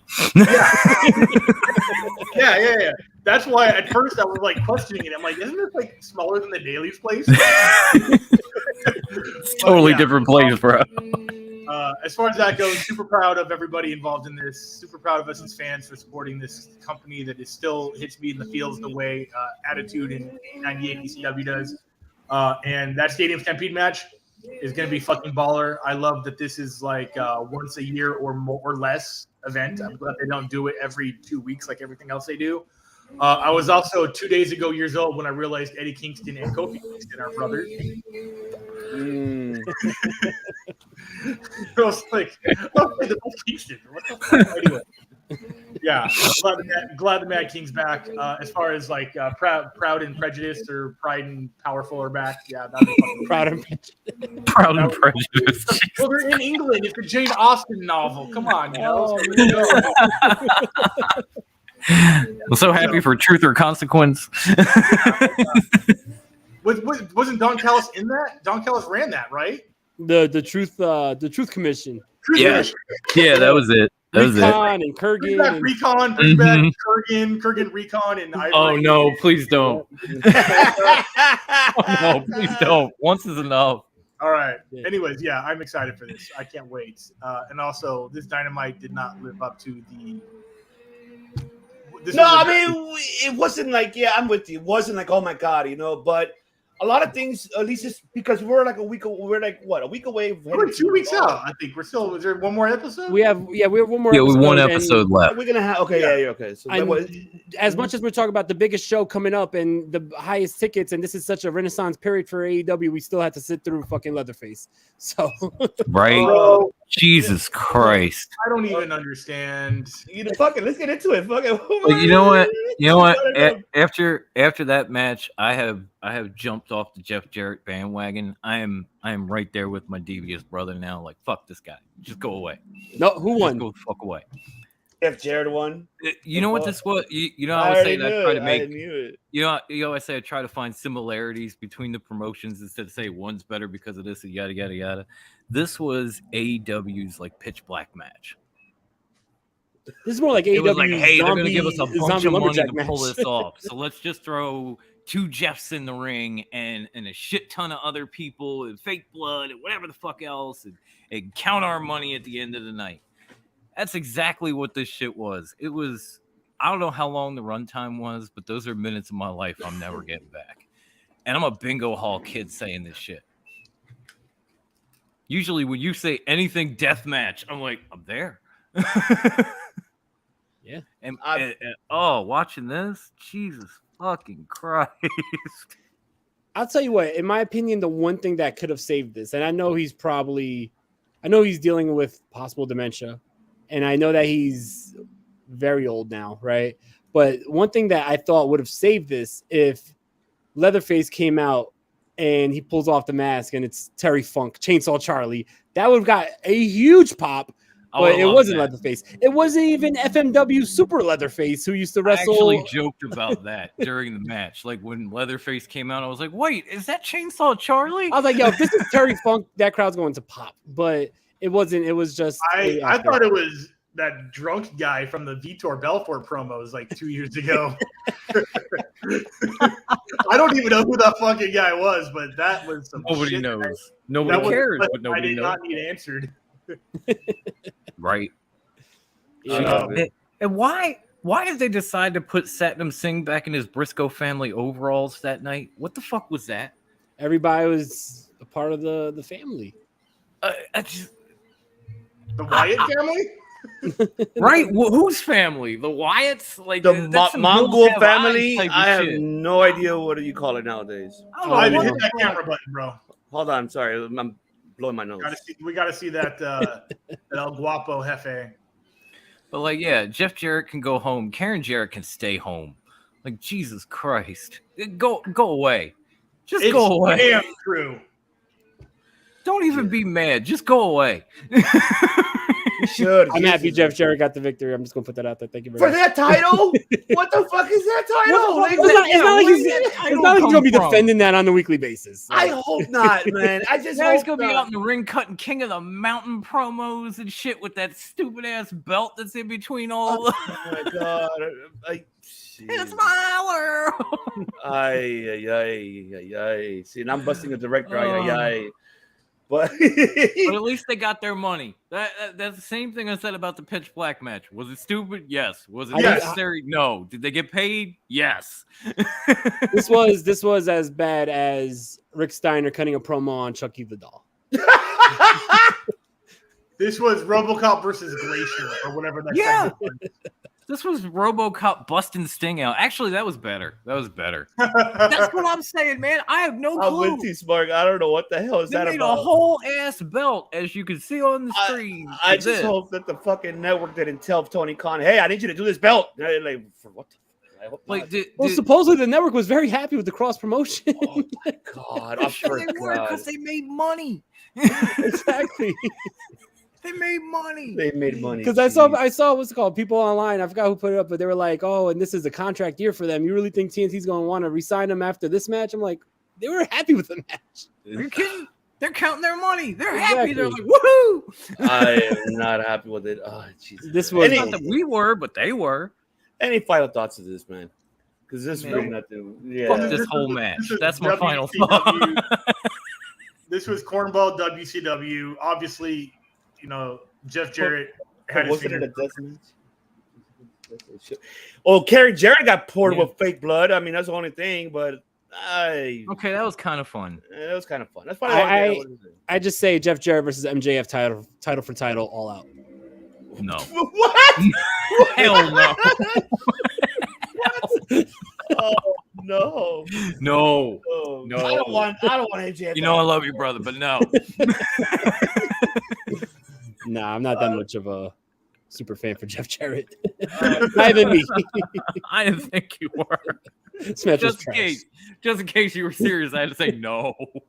I was about to hit myself with a guitar shot just to knock me out for this matchup. I was like, please, God. Can we get Ange to do that in the background? Word. I was fucking doing the Fargo strut out the room when this shit was on. Uh-oh. There you go. My bad. It's all good. Where's my lighter? I'm good. I'm ready. Let's go. All right. Gates of Agony, of course. Which spoiler alerts? It might happen. So cross my fingers. They might be coming here soon. Thanks to PCW Ultra. Maybe. Crossing it. This is on the works. And Smart Psychology knows because he's also another sponsorship for PCW Ultra. That's right, coming up. In October, we'll be there for sure. October 28th. But this match, okay, we saw the aftermath, right? I mean, we saw the match was great. Good to see Nick Wayne back. I thought this man was hurt. I don't know what the hell happened.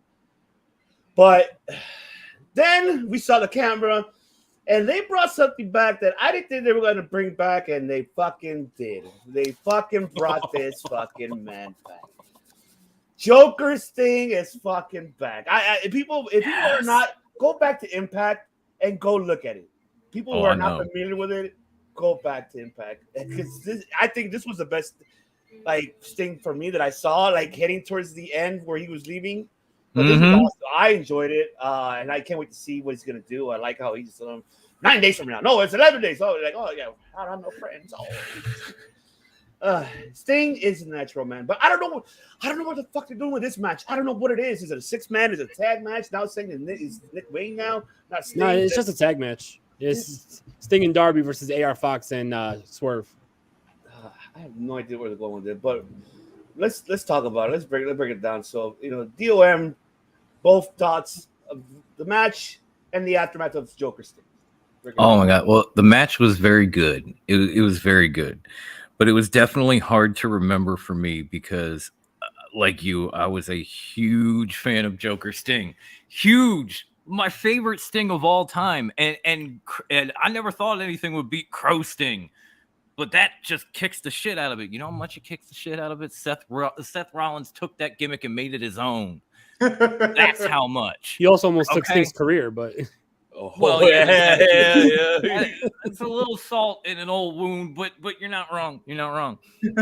But to see Joker Sting back just got the red blood cells flowing, baby. I was loving it. I was like, yes. I don't give a shit if it's a 6-man. I don't give a shit if it's a tag match. Give me Joker Sting in Wembley. I will be there. Amazing. Absolutely amazing. Nothing against this match. It was damn good. But once I saw that and being where I'm at in my psychotic brain, it immediately fell out. And all I could think was, it's Joker Sting!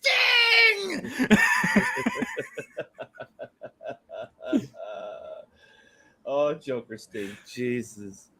I know you were happy with that. Oh, so happy. Oh, yeah. Director, break it down, brother.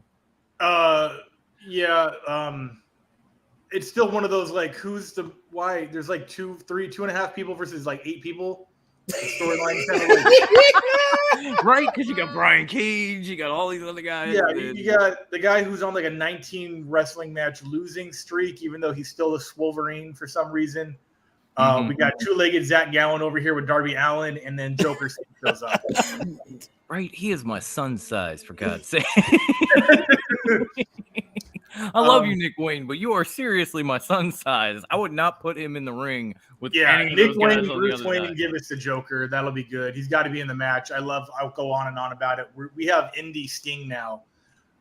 He is obviously he's the oldest he's ever been. Every day is the day that you're the oldest you've ever been. Yeah. But he's also taken the bumpiest of bumps that anyone is taking, like that thing that he did where he just like literally ate the table last month or 2 months ago. Like, what the fuck? He's doing New Jack bumps off the balconies. Hardcore grandpa, man. Yeah, I'm into it, man. Like, let's just have this match, and like, what's the solution to this? Is it Darby beating Swerve? Is it Nick Wayne beating AR? Is it what is like the boss fight that ends this? And hopefully this is it.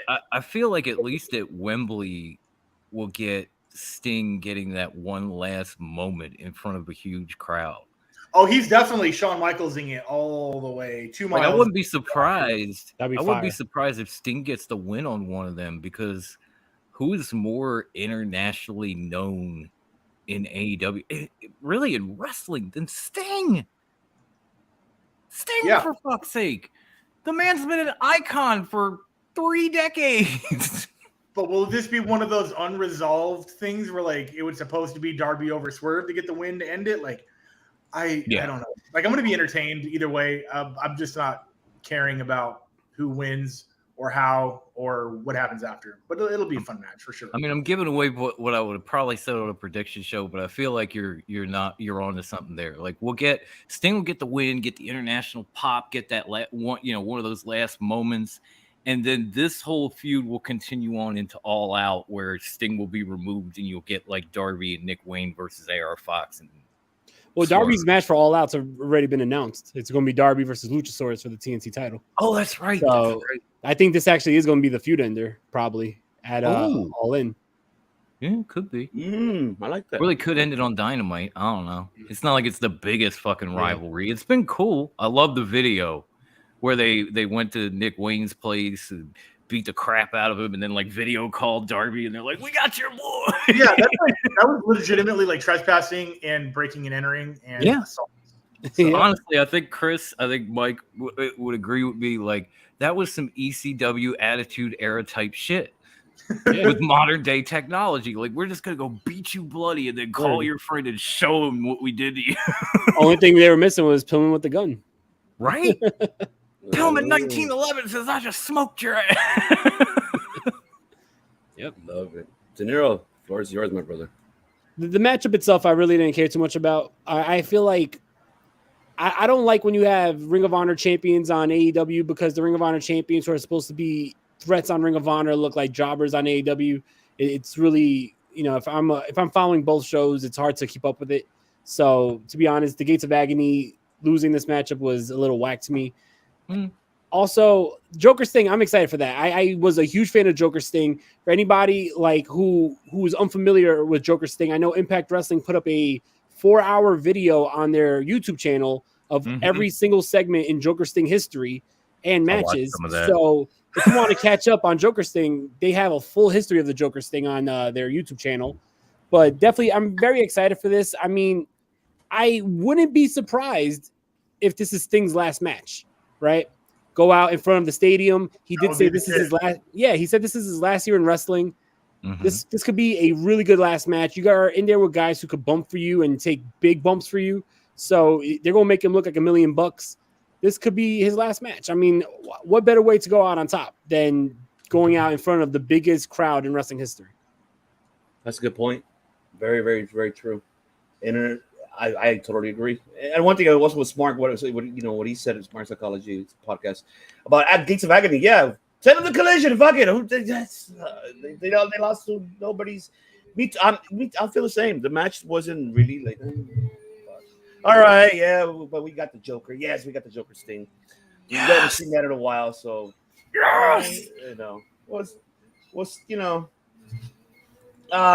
we'll see where the outcome of, and we'll get in. We just have to wait to see. We have to wait to see where it goes. And speaking of where this goes, I know the director and I talked about it last week about it, but I want to talk about it now. Like, we want to hear you guys' thoughts. We saw what happened. Oh, double clothesline. Oh, follow the Australians. Look at kangaroo kick. Kangaroo kick. Oh my God, I love this segment. It was awesome, man. But I like the stories that both give. And just to correct you, fucking Seltzer, because I heard you talking about this. No, MJF came from Creative Pro. That's Brian Myers' promotion, right? That's a Wrestling Academy. Everybody knows that. Pat Bucks. He said Pat Bucks. What the hell is wrong with you? What the fuck, Meltzer? Pat Buck was a trainer at Creative Pro as well. Yes, but it is Brian Myers who had all the. Yeah, but it's cool. Yeah. But man, go ahead, DOM. I want to hear your thoughts. What are your thoughts on this direction? Break it down, man. Man, I from the jump of all of this, I have fucking loved every second of it. I loved it because I know even I've said it. I watch you guys have said it. Lots of podcasters have said, like, oh, I'm so tired of MJF with this title. Every time he gets an opponent, he makes him do the same thing. They run through gauntlets and he puts all these obstacles in their way and yada yada yada. This title feud with Adam Cole took a completely different direction. And it is awesome. All that we are getting out of it between the tag team, all these skits where these guys are doing this wild, crazy shit, all this hot food and trampolines, video games, wrestling crocodiles, blow up crocodiles, but still. All of this is just unbelievable because I was waiting for the same thing you guys were waiting for. Okay, Adam Cole didn't win the Eliminator, so now MJF is going to make him fight this guy and that guy and the other one. And then they took it this direction. And I have been hooked. I even love that Roderick Strong has become what I have lovingly named him Stacy from Wayne's World. Like I do not own a gun, let alone enough guns to facilitate a gun rack. Exactly. Cash Wheeler does, though. He follows them around like she does. That's too soon. My bad. He follows them around the way she followed Wayne and Garth. Just hi, Wayne, like neck brace and everything. He even injured himself on a car last week, y'all. Roddy is fucking Stacy. Well, he's not. He's fucking Marina Shafir. Okay. But in this scenario, Roddy is Stacy. You're right. You're right. And when you're right. I'll give you the credit. But I love all of this. Like, I look forward to these segments and where they're going to go. We even drug the Kingdom into it, and I feel like they're all going to cost better than at least the ROH tag titles because they, maybe the Kingdom wants them. But that's, again, I'm giving away what I could sell next week. This was so cool. I enjoyed this segment, every segment. I can't wait for the main event at All In. I can't wait to see who swerves who first, because we all know MJF has had his share of I'm going to be a face moments, and they've all gone away. We all know that every other place Adam Cole has went, he has been the top fucking heel of that particular promotion. Yes, and he has been a face for a while now. So I don't know which one of these guys is gonna break off first, because they're both just they can go from oh, I love that guy to you dick, like like, oh, Adam Cole, I love him, you dick. That quick. That quick, exactly. And I'm intrigued, so I'm tuning in Wednesdays and I'll watch this just to see who's first. This is chicken, is what it is. They're just coming at each other. Who's gonna break off? Love it. Oh yeah, kangaroo kick at All In. Hey, Smart, if you call it, I will get you on the show, bro, because we need to have you on the show. If there's a line on that, I'm putting my money on kangaroo kick. Papi Chulo, director, take it away. CC Senior, man, I love that I have no idea what's going to happen in this match because I predicted everything and it almost got boring. Obviously last week I talked about how that MJF was pretending to be the best friend only for the devil to reveal himself, but now we're getting a little bit of the other way around. The only thing I don't like, I like the idea of a full double switch. I'm a huge fan because they're so hard to do. Yeah. The only thing I don't like about it is a full happy face turn on MJF. I don't like that because he's so good at what he does. And if you do that, the Knots guess other. Thank you for being a good boy. This right here, this comment right here, going back a little bit. I'm from Buena Park, born and raised. Knots was a block away from me, and you are 100% correct. No, director approved. He approves. What can you do for Adam Cole besides just turning on MJF to make him even more hated than the MJF we could be getting if he were to stay the devil? You can't top the things that MJF has already done, in my opinion. You would otherwise you would just be doing the same things that MJF is already doing, calling out crackheads and rednecks and white trash and Canadians and George McKay. You can't do worse than what he's already doing. George. So how are we going to get us to hate Adam Cole besides just turning on MJF? I don't know. That's the big question mark right in the middle for me. I don't know. I'm curious. And then, like, is Roddy going to be like, it was me, Austin, and pull the neck brace off and be A-okay? You know, we've seen that before. I don't want that to happen. Are we going to get, Red Dragon to come out? Like, I love that I have no idea what's going to happen, but there's some things that I just don't want to happen. And one of them is MJF going full face and, like, loving the crowd and being the Cody Rhodes, essentially, is what he would have to become. And you know how that worked out last time. The guy left the company because he couldn't get his own people over on him. So let's watch and find out. Yeah, absolutely. Really. El otro Papi Chulo right there, the other bello director. The floor is yours. I just went. Said De Niro. Bello. I said he's bello. You're Papi Chulo, he's Papi Bello. Okay. Papi Bello. I'm just Papi Psycho. A loco Papi. Papi Loco. Papi Loco. Papi Loco. Hey, Papi Loco. Blood in, blood out, baby, right here already. Nah, so I think that the one thing I've been, really paying attention to is, everyone's thinking that Adam Cole is going to be the one to turn on MJF, right? Is going to be a double switch. Adam Cole doing like the knife in the back hug. Adam Cole pretending to like set up for the super kick behind MJF. I think that, it's very interesting that MJF, even as a babyface, has been calling himself the devil, right? He keeps on calling himself the devil. He's still calling himself the devil. And all that. And I think that that's key because the devil will turn everything you love against you, right? And I feel like in the end of the day, Adam Cole staying a babyface, MJF is going to be a heel, but the people that help him win this matchup is Roderick Strong and the Kingdom because he turned Adam Cole's friends against him.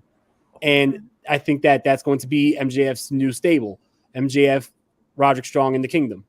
Wow. Does MJF have like a hand signal? Does he do like a what does he do? He just kind of does one of these or gives you just one of these, right? On, Yeah.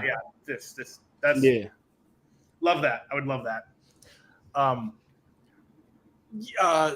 then what? Just beats the shit out of Adam Cole, and then Adam Cole is just like by himself versus like 6 people. Well, supposedly the news is Kyle O'Reilly should be on his way back soon. You can bring back Bobby Fish, and you can have the original Undisputed Era against this new faction against MJF's team, Roderick Strong. So and the Mike Barnett, right? Or Mike, right? Is that his name? What? Mike Bennett. Mike Bennett, and so it would be against Mike Bennett, Roderick Strong, and Matt Taven. Right. Yeah, that'd be fucking sick. Yeah. As far as like if you were to force MJF back into his third faction for his career, if you were to do that, those would be the guys to do it with for sure. Especially Mike Bennett, who needs I think the world owes Mike Bennett a Snickers after what happened over in WWE. So for sure. Yeah, I'm with you on that. It's even I don't know where she's at right now. I don't know her active situation. Bring in Marie Kanellis and have a little Britt Baker feud going on inside of that feud.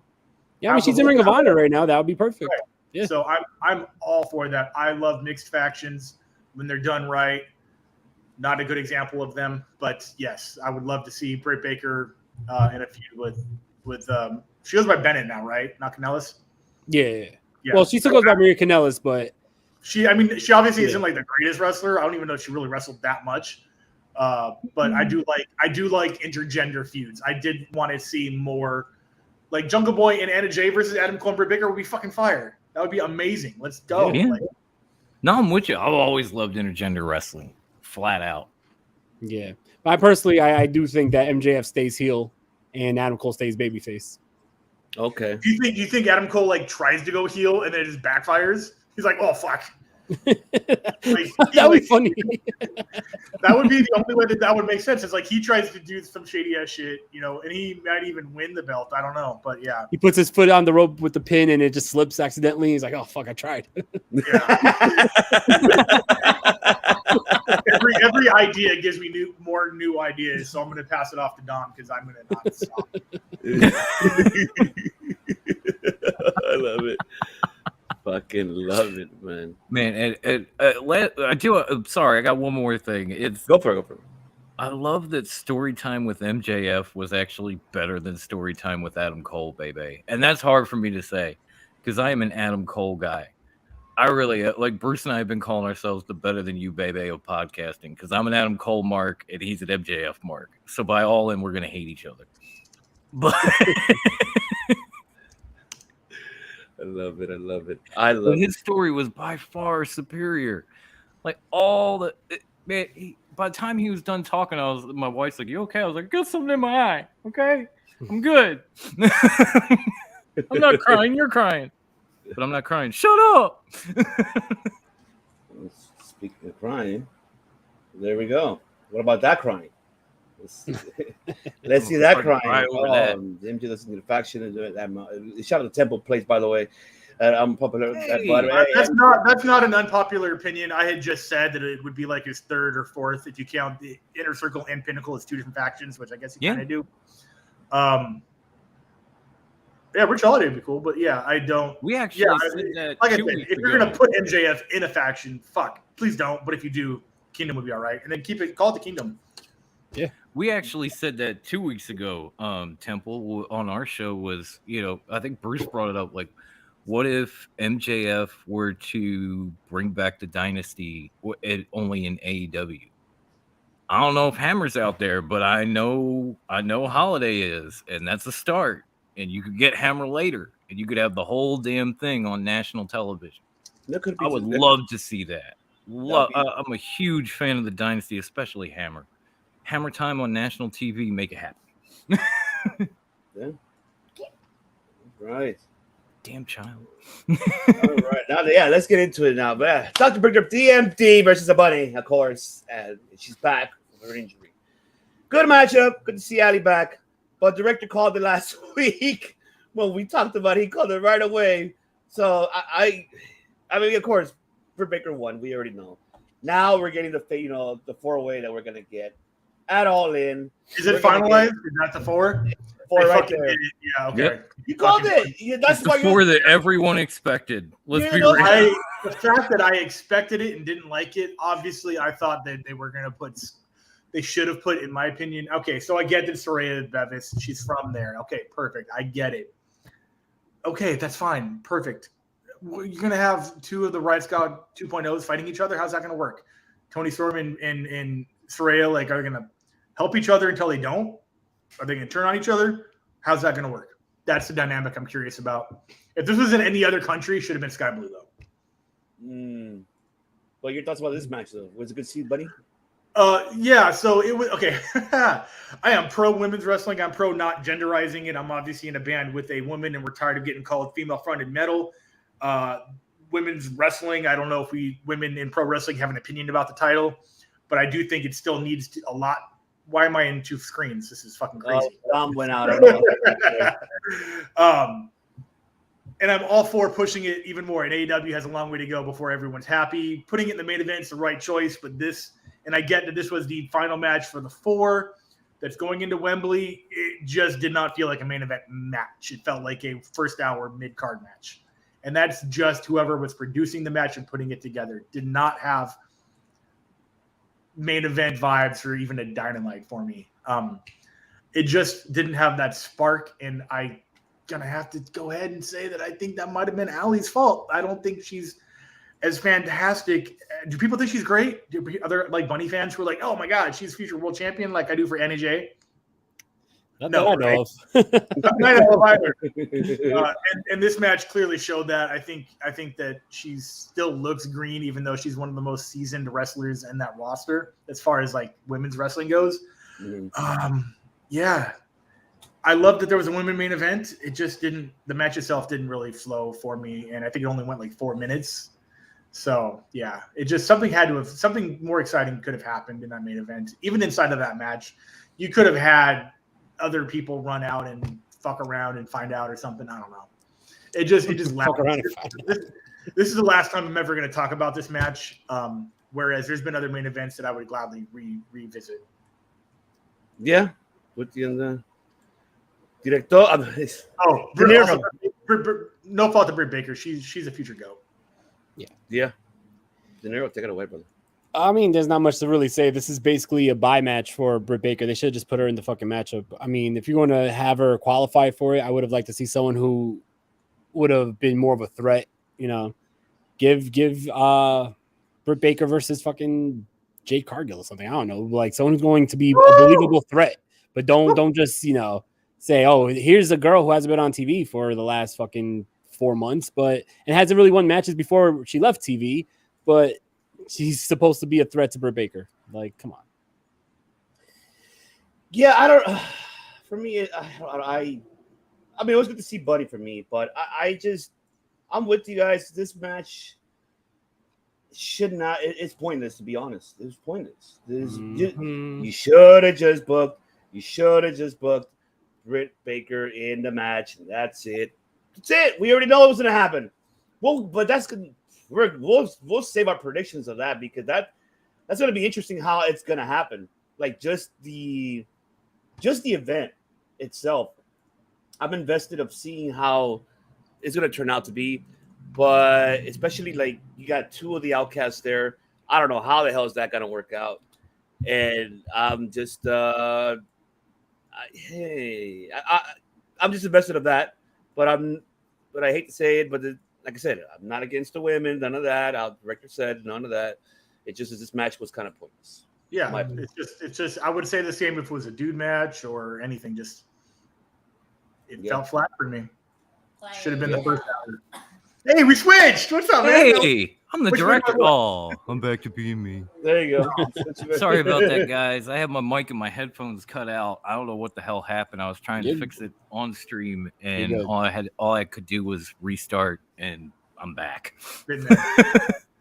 All right. Well, I guess this is the main event. You could say the Bucks versus the Guns. What can we say about this? On the match, I've been calling the women's match the main event. Right. It is a main event. It is a main event. A main event. But man, we're getting already. Okay, so it's the Bullet Club Gold versus, of course, the Elite. We're getting that at All In, so we're excited. But good to see. You know what? I am happy for the Guns, though. I'm happy they're getting somewhere now. Again, you can keep them there, and I hope that Juice and Jay White teaches these kids the right way when it comes to Mike character development. Because I don't give a damn what anybody says, and De Niro can agree with me on this. But Jay White is fucking fantastic in a Mike. Go back and go to the New Japan days. That mother, oh man, there's nothing bad you can say about this man. but I enjoyed it. But man, I can't say much about this main event. I'll start off with you, DLM. What are your thoughts of this main event? Or he froze. Oh yeah, he froze. Oh no, he's there. There you go. No, I'm here. I'm sorry. You didn't move a bit. I got a text message from my wife. I'm sorry. Don't apologize to us. Apologize to her. But no, this main event was. I'm kind of with Chris. I kind of saw the women as the main event, but this match was good too. It was damn good. I enjoyed it. It kind of went the way I said. I usually have, if I don't feel like coming on camera and doing a watch along, we do live discussion threads in my group. And I said, watch, Bucks are going to win. Bullet Club Gold come out, start beating the crap out of them. Here come FTR with the save, and then we're going to have the stare down. Isn't it exactly how that shit went down, y'all? Technically, yeah, basically. But you know what? You need that. You got to get people into, the rubber match. And we hadn't had the whole cash thing happen yet. So it made sense. I'm extremely impressed with how far the Guns have come since joining AEW.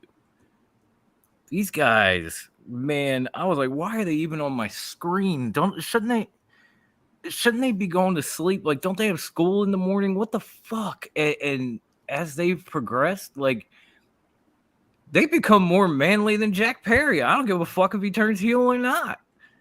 Like, I'm actually, I could not stand those two, and now I'm actually kind of into them. So I have to give them all the credit in the world. And they put on a damn good match with the Bucks and lost. Big shock. You faced two of the EVPs in the main event and lost. I know, right? Even though the Bang Bang Club put all your buddies either in a hospital or hospital adjacent, if you listen to Adam Page. Even though he was right next to the spot where Kenny got jumped when you look at the footage. But we're suspending that belief. We're going along with the story because that's happened before. But it was good. It was a solid main event. I personally kind of dug the women's match a little bit more, but that's just me. Director. I really like the Gun Club's entrance. And I can't wait for All In. Yeah. Well said. Yeah, I got nothing to say about this match. The hell? That was well said. These guys can't put on a bad match. Whether or not the match matters. I mean, the whole thing was to just get another win on the Bucks before FTR post bail and defend the titles. Post bail. I love the little subtle jokes he throws in there, and you have to think a second. And then and then we're gonna have them versus the Hardys and the Usos in a loser leaves jail match or winner a winner bond match, something like that. Like Cash versus Jimmy. Right. Winner gets his bail paid. All I want at All In is for can't go to the loser leaves Canada match. The loser can't go to Canada match. Right? Yeah. All I want is for the referee at All In before the matchup when he checks everybody for foreign objects to spend a little extra time on Cash Wheeler. Bring a metal detector in and start wanding his ass. He's gonna do the LAPD Macarena. Turns him around, pats him down. Oh man. Oh shit. Go ahead, De Niro. Break it down, bro. I too, just like Chris, love the Gun Club's the Gun Club's entrance, right? Yeah. I feel like the Guns. Oh yeah. I like the little spit with the gun. Also, the music's cool. It doesn't have heel vibes. It has really good guy vibes. Yeah, I like that. Though, I mean, I would not be opposed to them doing the 50 Cent Many Men entrance once again like that. That would be awesome, right? But there was a lot of that hard. A lot of words were blocked on that entrance, so it was just like 50 Cent's like saying a line or two here or there, and then it just like blocked for like half a bar, and then got another line or two before they block it again. But it was cool to see them use that song. I do like their entrance though. Everyone could predicted that the Young Bucks were going to win this matchup. I think that it's going to be a good matchup at All In if we still get that matchup. I don't know if there's been any decision yet on Cash Wheeler still wrestling or going to England even, but He's going. So the match is As of still on at last this point. night, the match is still on. We were talking All right. about that. Cool, because I think that they're even appearing tonight on Collision FTR. There's a live in-ring with FTR. So as long as the matchup is still going to happen, it's going to be a banger of a matchup. And if I could just bring this back full circle to the debate of the week, I think that FTR working with the Young Bucks and FTR being very close with CM Punk and his closest allies right now, I think that could be, a good opening door to being the peacemakers for everybody to come together. So, yeah, that's true. Let's hope so, and let's really hope so. Right. Yeah. I can tell you this right now. I know we're doing the prediction show next week, but I would have, because it's probably going to be CM Punk versus Samoa Joe at All In, right? Yeah. But I would have FTR. Well, this match has to be like second to last, I would say. Have Kenny Omega wrestle beforehand, have CM Punk wrestle beforehand, and then something happens during this matchup where it breaks down. Kenny Omega comes running out to have the Bucks back. CM Punk comes running out to have FTR's back, and then that's the main event to All Out the following week. Ooh. That's how I would do it, but I mean, we could indulge on that next week. Oh, man, if it does happen, you haven't played it for a while. I'm going to go... I will, because you see, hey, we already have enough Nostradamus here, but we're gonna have another one here. Jesus, the Oracles we're gonna have here. We're gonna change it to the Oracle. We're gonna have a tag team named the Oracles. There Oracle Saturdays. The Oracle Saturdays. That's the Oracle Saturdays. I like that. Oh man. Speaking of Saturday, we're not going to break it down because we're not going to talk about it. We're just going to end it here. Of course, happening today on Collision, CM Punk show, of course. I just want to get that out of the way. Yeah, and there you go. Dr. Callis versus Jay White. Darby Allin versus Christian Cage. And, of course, you're going to have Miro, who's having a feud with Powerhouse Hobbs. I like that. Actually, I'm intrigued to see that feud. Samoa Joe in action as well. Speaking of Powerhouse Hobbs in action, FTR will be there, how Nero mentioned. Ricky Starks, of course, back being heelish. Willow Nightingale versus Diamante, which I like to see. I like to see Diamante. I'm glad she's back. Good, good tag team division that her and Mercedes had. So I was invested. So yes, I'm looking forward to see how they're gonna book, and then see how how the Nero mentions Joe and Punk is gonna happen. We're gonna find out today on Collision. We're gonna find that as out. long as Punk doesn't ban Joe from the arena. That's exactly. Yes, that is exactly. And yes, we all know the birds. So you're chanting some cash. I'll be there chanting. Yes, that's right. You're going to be there. You're going to. That's cool. Yeah. Awesome. That's really cool. Better put some clips on your social media, man. I would like to see that. I'm chanting a DVR instead. Chanting DVR. I love it. Chant COD. I love it. Exactly. But there you have it, ladies and gentlemen. 2 hours and 17 minutes of great, fantastic. It's been a while because we haven't had the whole crew. We're still missing Matt, but we have our family member here who is now part of the COD channel. The DOM, the notorious DOM. The DOM right here. Top Rope Wrestle Talk. Now you can find him here every Friday on Circle of Debate. Every fucking Friday here. 8:30 Eastern, 7:30 Central, 5:30 Pacific. Find him here every Friday, ladies and gentlemen. And don't forget, follow us as well. You see all the platforms here. You see, follow the rest of the DeLorean podcast, of course. You find them there every day on iHeartRadio, ladies and gentlemen. 7 days a week. Man, 7 days off. No days off for this man. 0 days off. No days right off. After we turn off this, I'm pressing record on the Wrestling DeLorean. Just saying. I'm gonna be on that too. Don't play. It's probably gonna be like a 5-minute news episode. But and of course, not forget, of course, FDS, baby, because they're coming soon. FDS. Baby. FDS, man, they're killing it right now on all the audio platforms as well. Or the music. You need to get on it, ladies and gentlemen, on Spotify. You can find them there on Spotify, even on Apple, anywhere, any audio platform as well. Because FDA, he's kidding. He's putting it right there. He's killing it. They're in my library. No lie. Love that. You are the 4 millionth listener ever. Like you're all 4 million of them. We've each listened a million or so times. Yes, sir. Yes, ladies and gentlemen.